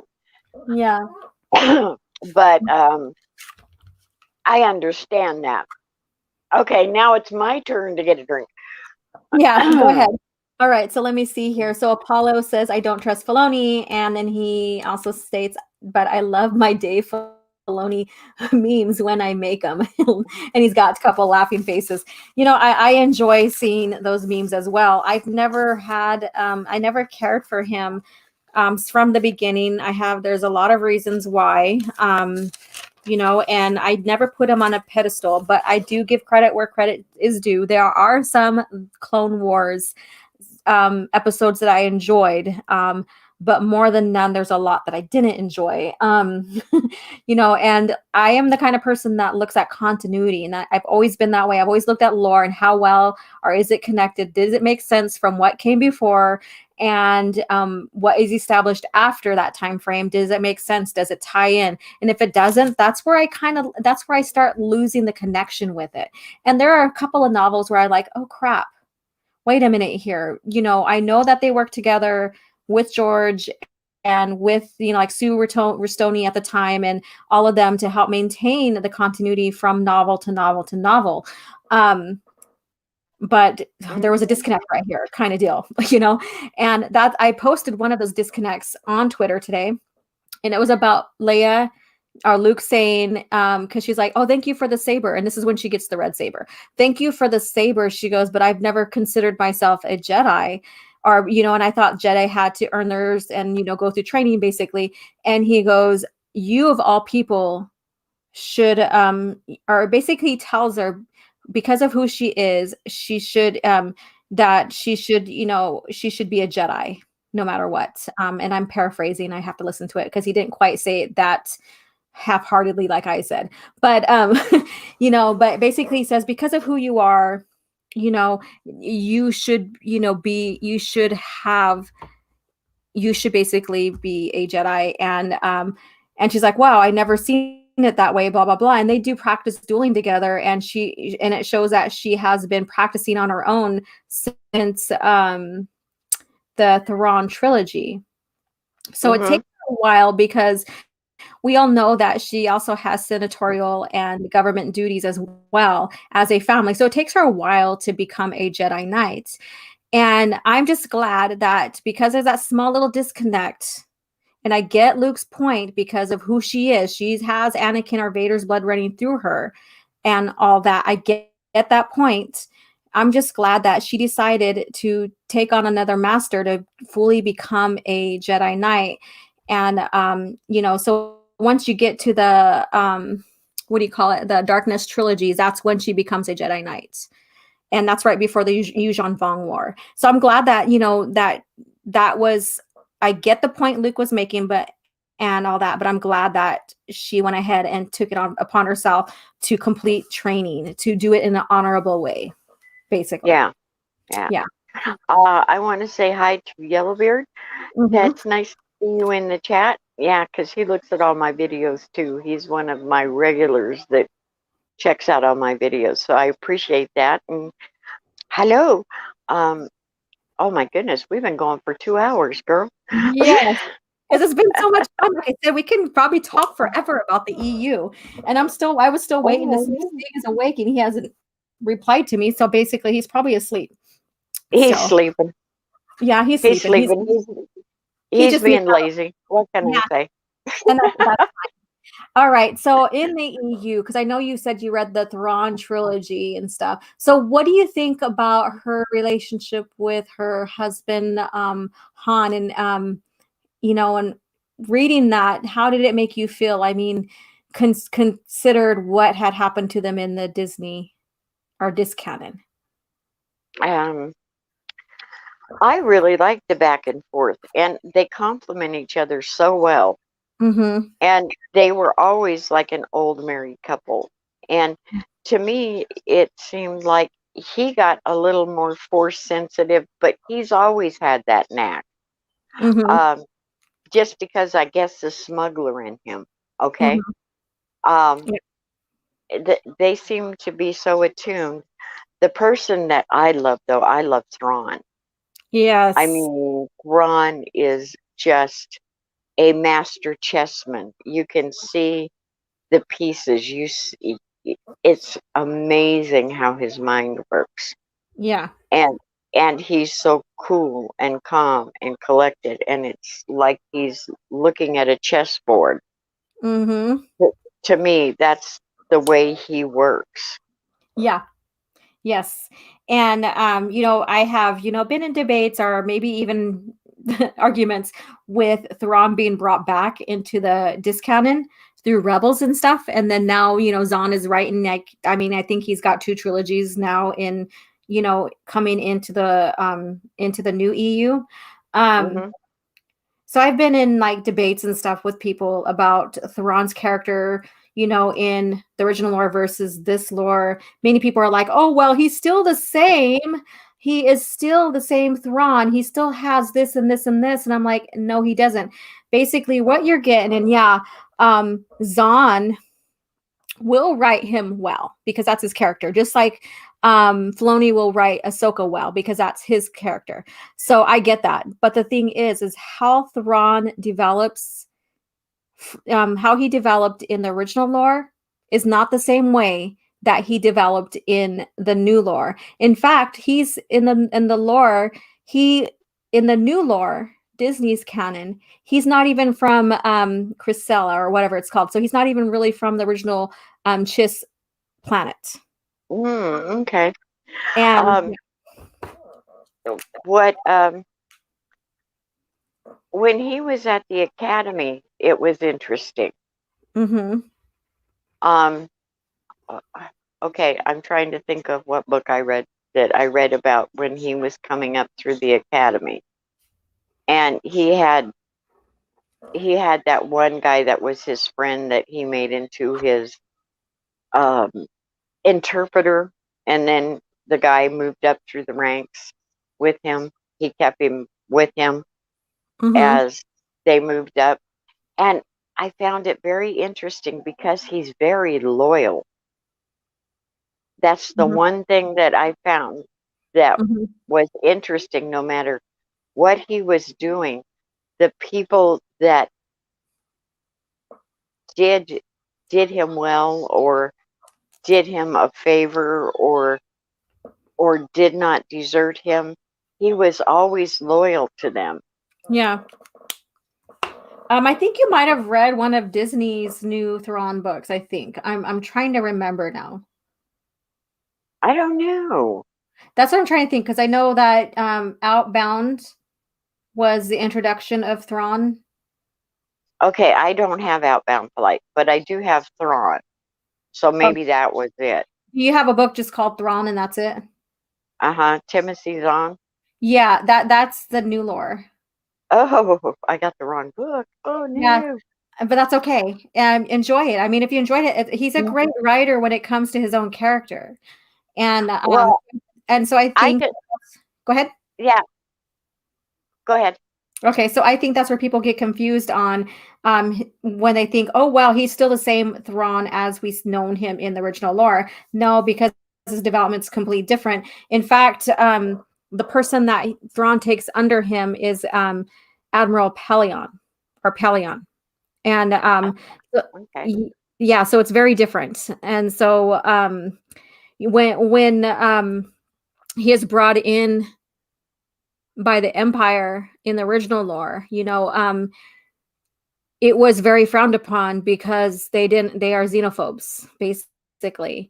And there are scenarios where he then was exiled, which I'm not going to spoil for you. I'm just going to give little brief incidences here. And so that's why we don't see Ron throughout the OT, because there's something had happened where he was punished and exiled because he's an alien. However, it was also an undercover tactic to map out the unknown regions. I was going to say, that's where, is that where he meets Mara Jade? Well, he meets Mara Jade through, because at the time, before his exile, she was working under Palpatine. Okay. And she was very, very young and naive. I think she was very young. And so when the Thrawn, or was it the Thrawn? Yeah, the Thrawn trilogy is where he brings her in and questions her, questions her, like, about what she wore on her gown during his promotion to Grand Admiral, and stuff like that. So yeah. Yeah. Okay. Yeah. And then he comes to know her more insight when she was with the smugglers. Yeah. Ooh. And I found the smugglers very, very interesting. What's his name? I can't remember his name. Talon Karrde? Yes. Yes. He reminds me a lot of Thrawn in a lot of ways. They were playing a back and forth game of chess. Yes, they're very, they won't risk their people. And they're tactical, but then they're opposite sides of the spectrum as well. So, there's a lot of similarities. And I liked how Leia said to mention, and I think, what was this? I think this is in the Thrawn trilogy. If not, then I'm sorry for the little spoiler here, where Leia says, Karrde would have been what you would have been, Han, if it wasn't for me, or if you didn't meet me. Oh, yes. Okay. Yeah. Yeah. No, it's okay even if you do spoilers, because I'm eventually going to read all of this stuff. I mean, I know, but there's some good things that I'm like, I don't want to spoil for you, because then, the like the joy, or the like shock and awe, or whatever you want to call it, the reveal of it would have maybe a deeper impact, or whatever. Well, yeah, that's true, because I read the Thrawn trilogy in 2 days. That's what Stig told me. He's like, man, I told her where to start, and she picked him up, and she couldn't put anything down. I didn't get on Twitter. I didn't go on streams. I didn't do anything. It was like, forget this. It was like, I got to see. I got to find out. I got to find out. Exactly. I got to find out. So where my point is about, like, Luke Skywalker when it came to the Noghri, and then where it came to Myrkr versus, the Luke Skywalker we've seen in Mandalorian. There's a huge different skill level there. Oh, yeah. Yes. I totally agree. Yeah. And, the one good thing I can say about this Mm-hmm. is it has brought people together. It has people started talking, Mm-hmm. and in a good way, I'm Hmm. hoping, Yeah. because everybody can agree that they're glad to see Luke, okay? Yeah. And that's the one thing that people are agreeing on, and to me that's nice to see.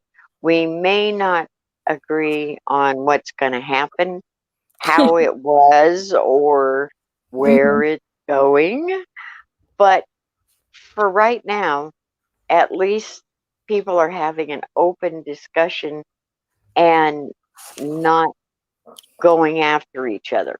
Yeah. It's like the old discussions where you can agree to disagree and that's fine, Yeah. you know. And I Mhm. love seeing that again because Yeah. it's like that's great. It opened the discussion up. Instead of everybody at each other, it's like, okay, if you're on this side, you're wrong. If you're on this side, you're wrong. And Hmm. it's like, no, that's not the point of this. The point of this is that, yes, you like certain things and you see it from this point of view. Hmm. And it's kind of like what Obi-Wan says. It, it's this way, you know, from a certain point of view. Exactly. Exactly. Um, yeah, so I guess we covered everything on there unless there's something else that you had in mind with the Mandalorian that you No, want to discuss. no, I'm very glad, and I just wanted to get your discussion on EU stuff, and because, like I said, I've never gotten to talk to you in person, and this is the first time, and I've enjoyed the heck out of it. Hmm. I really appreciate you coming on and discussing this with me. Yeah. Um, I've learned a lot too, Yeah. you Hmm. know, and hopefully I'm not as novice in the EU. I'm getting there slowly but surely. And I'm enjoying it, and I can't wait to hear more of like your thoughts of on certain novels. And we're always going to have ones that we really don't favor over others, and we're all not going to be alike on those choices either. So I'm really, really excited to see what you really enjoy. And I know you enjoyed Courtship of Princess Leia, and that's one of the novels that doesn't get too much praise for. There's a lot of people are like, I don't like how Han and Leia are portrayed in there or whatever, and that's the biggest thing is like Han would never do that, and try to kidnap her and blah, blah, blah. And I'm like, well, there's a bit of desperation there. I was gonna say, yeah, you know, Hmm. um, oh my goodness, we got people showing up again. Yeah. Achievement Christmas. Yeah. Hi, Orville Nation. um, it says, what was it? Someone asked me, well, something about, oh, do you think anybody's going to miss Gruely Gruel? No, I'm not. Hmm. No, I'm not going to miss Baby Yoda. I'm not Sorry. either. Again, I'm in the minority. So I'm like have a like-minded person with me on on the child. In fact, I want to get one of Miss Martin Muse's Baby Yoda with the hatchet in the head. Oh, I know. I know. And I my oldest daughter, she loves Baby Yoda, so I'll probably order one that's the normal, and then for me one with the hatchet, because I'm not the kind of person who will say, oh well, because you're my kid or because you're my family you can't enjoy this part of Star Wars. I am not Oh, gonna, yeah. and we have that discussion here.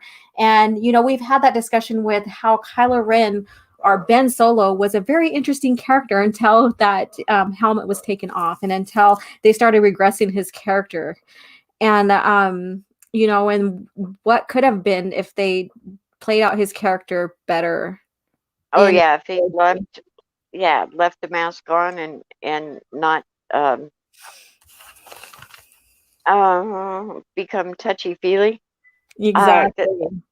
that's the way I feel about him. He was too. Hmm, Hmm. hmm. Yeah. Yeah. Okay. And even with Finn too as well. So we have this discussion here at my home. And we because we are there in my house has a spectrum of what people like about Star Wars in general. And I'm on the very opposite, because I've grown up with from the beginning of the OT, and I do love the PT as well. So and I do recognize that some things could have been better fleshed out, but that's okay because it still got us to the point. The Phantom Menace set up the PT and gave us, like reasons why Obi-Wan's training and all this other stuff. And I enjoy the stories. I think in both the trilogies, the last story in the trilogies, like episode 3 and episode 6, are my most favorite ones. So. Mm-hmm. So Revenge of the Sith and Return of the Jedi.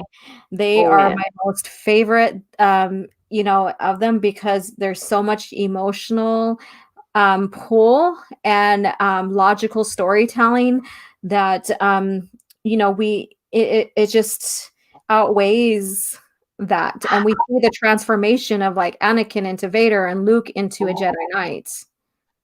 Yeah, that's one of the things that always everybody's like Anakin, doing that stuff, and it's like, but I can see where he was at because he was so desperate to save Padme Mm-hmm. that it didn't matter to him what he had to do Mm-hmm. to save her.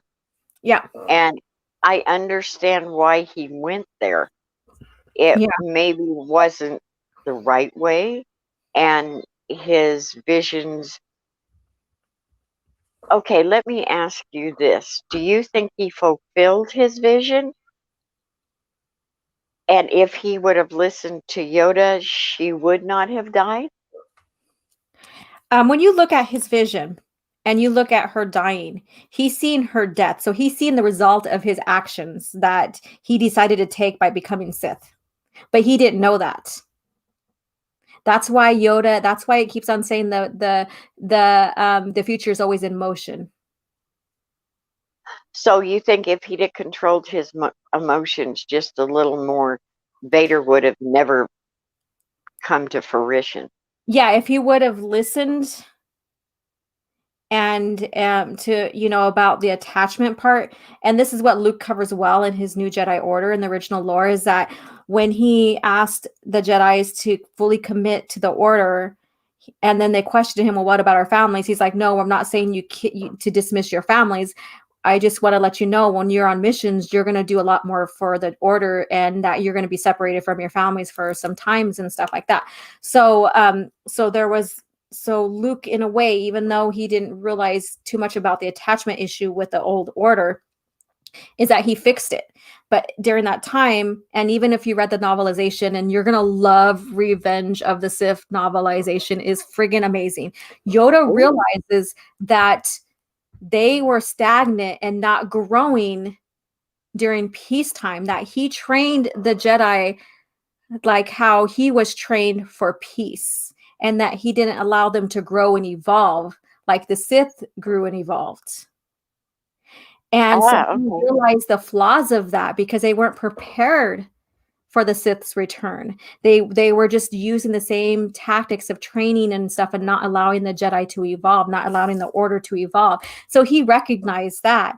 And then so from that recognition, after the twins were born, he is like, we need, these two will be basically the heir of the new Jedi Order, that, and training and all that has to change, blah, blah, blah. So it's a very compelling. We don't get that in Revenge of the Sith movie, but we do get that in the novelization. And so, so if Anakin would have listened at the time, and mind you, he was very angsty and stuff, and he's being manipulated and pulled in different directions by Palpatine. So I understand, his mentality, because he's already being manipulated by Palpatine. But he would have listened about, not about letting go. And letting go of attachment doesn't mean letting go of the person. It just means letting go of the fear of losing them and stuff and all that. You could still love without having the attachment, and that's what Yoda meant, in a sense, is letting go of that. So if he would have listened, then maybe it would have been a different result. Yeah. Orville Nation, thank you. Congrats on your channel, Lady Toriel. Yeah, I've had my channel for a while. I just haven't ever live streamed. This is my first live stream, so And it's an honor I to know. And you've made it so easy, and I appreciate it so much. You don't know how much I appreciate it, because be. you've made this very, very easy for me. I feel very relaxed and Oh, comfortable talking to you. So well, it's an honor, and I'm just enjoying. I think it's just because we were both geeking out and nerding out together on the lore.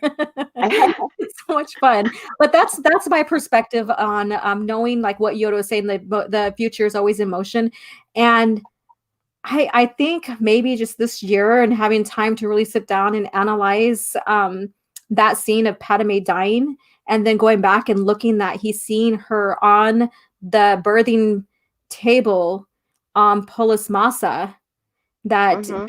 that he was seeing his result of becoming a Sith and what happened to her because of it. See, I find that interesting, because there was always such a struggle in him. He Hmm. was always fighting the dark side, but like you said, Palpatine was manipulating him. Hmm. But Palpatine was manipulating a lot of people. Yes, Um, he was manipulating both sides of the war. So mhm, he created both mhm. sides of the war. And then he clouded the Jedi through the dark side so that they couldn't foresee a lot of things and they couldn't feel the Sith coming. And so he was very tactical. So, the fall of the Order or the fall of the Old Republic wasn't necessarily the fall of the Jedi. They were just as victims as the clones troopers were, and as the separatists, and as the New Republic, because of one man, and that's Palpatine. So that's how I see Yeah. that, is that they Mm. did have their flaws, yes, and Yoda recognized those flaws, because he's like, if I would have just allowed the Jedi Order to evolve more instead of Yeah, trading. So yeah. that that's what I was noticing too. Like you said, they weren't prepared for war. They were the peacekeepers of the Mhm. galaxy. They went in and were diplomats, and only as a last resort would they revert to using force, and only when necessary. They weren't prepared for what was happening to them. They were more cerebral at that point than being geared for war. Yeah, even though they trained as knights and possible conflict and having to step as warriors to protect and stuff, they were never, trained for what had happened. They were never allowed to evolve past, what has been being trained for centuries, I guess you can say.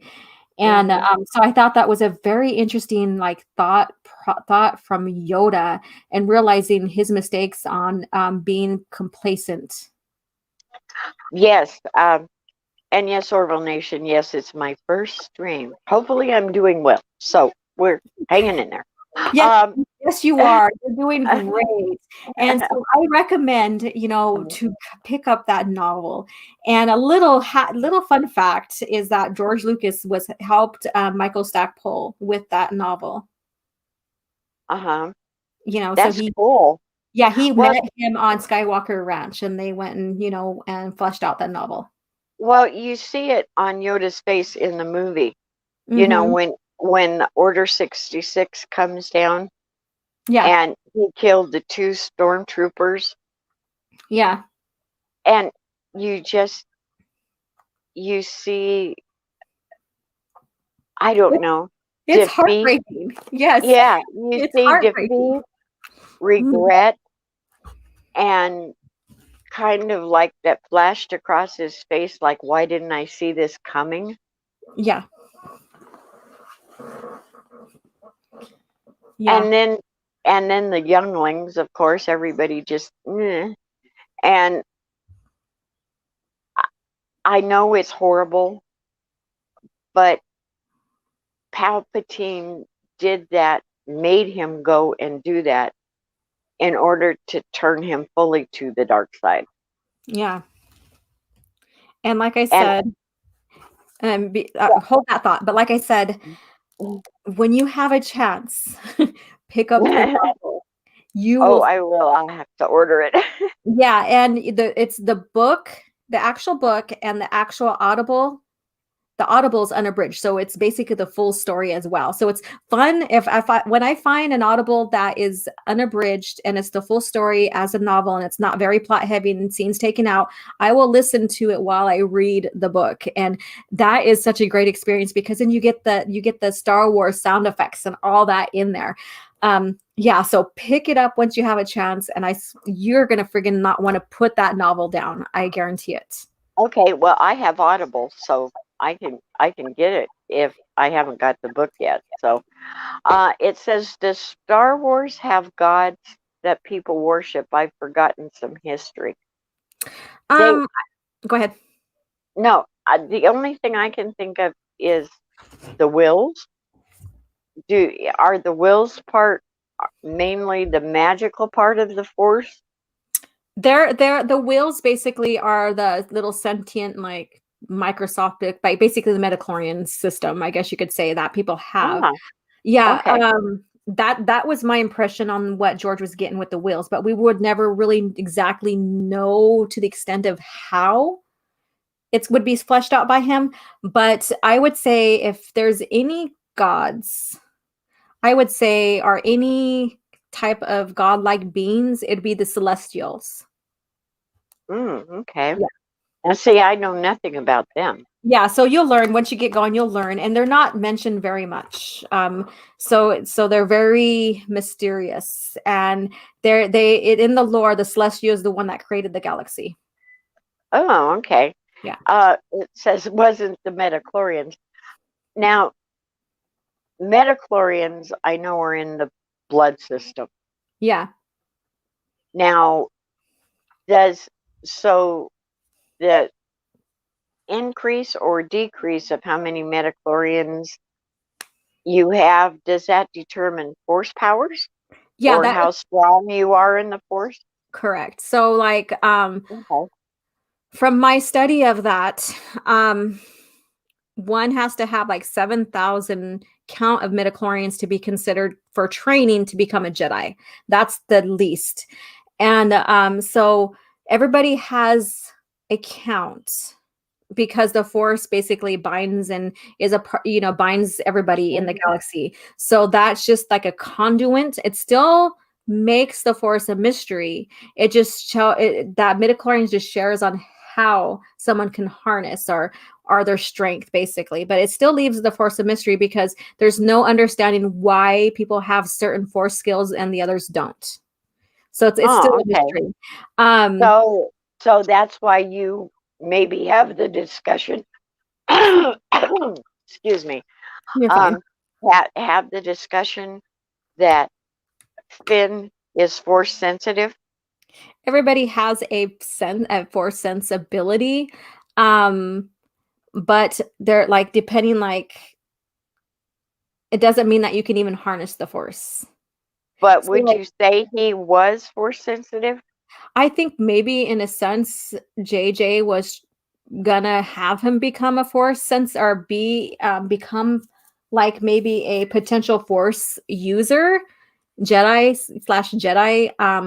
because of the fact that we seen him with the saber even on the poster, and that was Hmm. completely turned around by Yeah. Ryan Johnson. So I think that setup was supposed to happen in a sense, but then it didn't.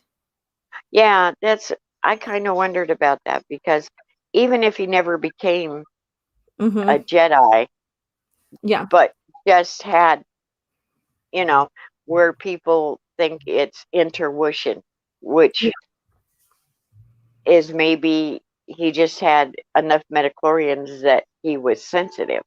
Yeah. Yeah. And then like Han, like okay, so we there's hints of like force sensitivity with Han to Hmm. like you're like I wonder if he is or not because he has that good luck. See, he has that solo luck they call it. Uh-huh. And so when you get all the way to, and so I'm sorry, I'm going to give you another spoiler. It's That's just going okay. to have to happen, but I think you might want to hear this anyways, because I'm pretty sure you kind of like figured, oh well, does Han have any kind of force sensitivity? Um, when you get to Crucible and Jaina Sola's getting married, his daughter's getting married. Mm-hmm. Her and her husband Jag Fell, they talk about her father. And he's like, I wonder if your father's force sensitive, basically. And I'm paraphrasing now because it's been a while since I've read that novel. And she goes, he might be, blah, blah, blah, blah kind of deal. So it kind Mm-hmm. of gets towards that he does have a um, rather not high, but enough to have him have that solo luck and stuff like that. Well, So, that's kind of what I was wondering because in all the books that I read, he just gets these feelings and it's like, okay, mhm. is it just good luck or is he force sensitive? And he just won't admit that because he doesn't like to admit any of that. Yeah, because he never really believed in the Hokie religion, basically. Uh-uh. Uh-uh. You know, you and that hokey religion. Yeah. Exactly. And did you read the Han Solo trilogy? No, I've only read one Okay. so far. Okay. Um, So, and then I just got I'm working my way through, let's see. I just got most of the X-Wings. I'm not going to read those until I have them okay. all for that one set. Okay. And I have Tatooine's Ghost, Oh God. the one about Bakura, Yeah. um, I Jedi. Um, oh, let's see. I've gotten a whole lot of books. I have a whole lot of reading to get. Yes. Um, and the Sith Darth Vader book. Um, I also bought the companion your Okay. that you that that I asked you about because I wanted to get like little synopsis of that. Mhm. Kenobi, which I Yeah. read twice. I Oh God. love that book. That's such a good book. Oh, and Kenobi is unabridged on Audible too. And oh my God, listen to it. It's great. I love that book. A lot of people don't. It's kind of Yeah. like courtship, but I found it so interesting because I like characters, I like Mhm. stories, I like backgrounds. Yeah. So what do And you think about Oren Galt? He's the hmm, antagonist, like the yeah, you know, I I think he was a lot of bluster in a lot of ways. mhm. Uh, he was showy, Yeah. and he was just trying to be the big man in a little pond, Yeah. and he got caught up in it, Yes. basically, Mhm. and he got himself so far in that he couldn't get out. Yes. That's Yes. kind of what I saw in him. That once he was there, he just didn't know how to untangle himself, Mhm. and he had to forge ahead no matter what the consequences. Mhm. And Yeah. actually, you to me, I don't want to say I felt sorry for him. In the end, I understand what happens and why, Mhm. and that's kind of like karma, what comes around Yeah. goes around. Um, Exactly. so yeah, I understand that. Yeah. Yeah. Oh my God. I just like and see between Dark Lord, Rise of Darth Vader and Kenobi, that's proof in itself that you need to keep their stories separate.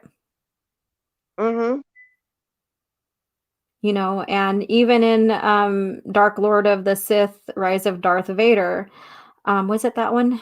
No, no, no, no. Okay, Shadows of the Empire. Um, basically, and I think maybe even in that other novel, basically Palpatine tells Vader and he holds him back and, says, don't worry about those Jedi right now. We have blah, blah, blah. And so he kind of holds him back to build up his Mhm. anger and frustration and stuff. But then when it comes down to it, he basically says, now, if, and this is, I think this is in the Dark Lord Rise of Darth Vader novel, that basically he tells Vader, they suspect that Yoda and Obi-Wan survived. And but then Palpatine tells Vader, just let them be, let them atone. And I thought that was very compelling, because he's like, Yeah, the Sith had to atone for 1,000 years. It's not going to hurt them to sit back and atone. yeah. I also found him. What I found interesting was his conversations with Qui-Gon. Yes. Oh God, that's heartbreaking too. I know, because it's like, did he ever get to commune with Qui-Gon? Because it's like, oh, come on, He does. answer the poor man. He does. Another book that you need to pick up is Okay. called The Legend of Obi-Wan Kenobi. And that Oh, also broadens our gives us more information about the journal that Obi-Wan creates for Luke for further training. oh, cool. All Yeah, right. yeah, and it also has scenarios of him, learning from Qui-Gon and stuff like that. And also he also tells Luke in the journal, he doesn't give him too much like descriptive information, but he tells him of the Clone Wars in there and about his father. And there's Asajj Ventress is mentioned, and there are other characters are mentioned in there that he had you know encountered, and stuff like that. So it's a great story. It flashes back to the Clone Wars, Obi-Wan's experience as well, about Anakin. It's just a good read. It's a young children's novel, I believe, or it's our young readers, I guess you could say. Okay. But it's a good one. And so it goes hand in hand with Kenobi. There's so it's a good read as Oh, well. yeah. That's that. I was like you. It was like heartbreaking, because it was like, please talk to him, because he's pouring out his heart to you. Mhm. Yes. It's like, answer him, please, please answer him. Yeah, and Well, at the end of that Legends of Obi-Wan Kenobi novel, which is basically original lore, so don't let the title fool you. Um, at the end, Qui-Gon speaks to him because he's like, he realizes who Darth Vader is, or that, not Darth Vader. He realizes that Anakin survives as Darth Vader. And so he's like oh, panicking, and he goes and he's like, I can't, I must take Luke and run. And then Qui-Gon starts interacting with him. And basically also states what we all know, is that Vader will never return to Tatooine. As okay. Yeah. That's cool. Mm-hmm. Yeah. That's neat to find out all this stuff. You're like that. You're like, I need this and this and this, and I'm missing out on this. And you're gonna find that you can have books that can read standalone, but once you get into them and you read a book that's next in line, or whatever, you'll find the continuity of like, oh, it links to this and it links to that. That's very interesting, even though some books can be standalone. So the continuity, they pretty much, and they're not perfect either, but during George Lucas's ownership, during his era of Star Wars, they did pretty well on trying to maintain continuity. hmm Yeah. That's So that's that's cool. Well, I'm trying to get this one section filled in, because Stick printed up that thing for me, and I have most of those books. So I want to get that section done, and then I'll start collecting the other ones. oh yeah, there's so much to do. There's so much. I mean, you have the regular novels in the timeline, then you have the young readers and scholastic ones, which they did a really good well tying them in as well, even though they're young readers. And they're not as long or as extensive as a regular novel, and they're also really fun. And yeah, so I know it's getting late on my end. You guys, you're probably Oh, getting late over yeah. there. It's 2 o'clock in the morning here, Oh but wow. I'm used to being up all night, so You're a I night woke owl up. too? Well, no, I work overnight, Oh, so daytime is hard for me. Nighttime, no. oh, okay. All right. but uh, but I'm off tonight, so that's why I was up, and that's why when all this stuff was going through my head, and it was like, I was listening to the different streams, and it was like, hey, I want to try this. Yeah. And I am just so happy. I'm going to let you go. Hopefully, everyone in the chat had fun. Thank you so much for stopping by for my first stream. And Alora, I can't thank you enough. My heart is just full for you coming on, sharing all your knowledge, giving me your point of view. I'm so glad to meet you. Yes. Just just talking instead of me typing away. You're like, oh, did it? Yes. And this is what society is missing today, and especially the younger generation. I'm showing my age. Is the fact that there's no that face-to-face contact anymore. I mean, besides the pandemic going on, I'm just referring in general. There's, everybody relies on social media and texting and all that to talk when, myself growing up, it's either face to face or a phone call, or like exciting news is a phone call, or like when I see so and so, I will tell them when I see them kind of deal. And now it's like text, or social media, and it takes a lot of that deep relationship out. Oh, yes. And it's Mhm. been so much fun to talk to you. I Mhm. know that you knew who I was. There's a lot of people who know who I am Yeah. around that community because I'm all over the place.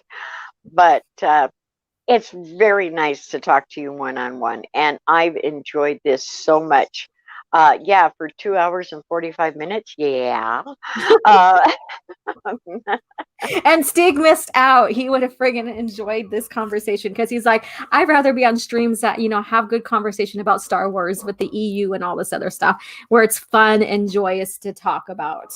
okay, well, if you tweeting before I do, you can go na na na na na. Oh no, I already invited him in. He just hasn't woke up and seen it yet. So he'll be like, what did I miss? I'm gonna go watch. Go watch. But yeah, this was fun to even, go over, the Mandalorian, and give perspective and stuff like that. And is it gonna save Star Wars?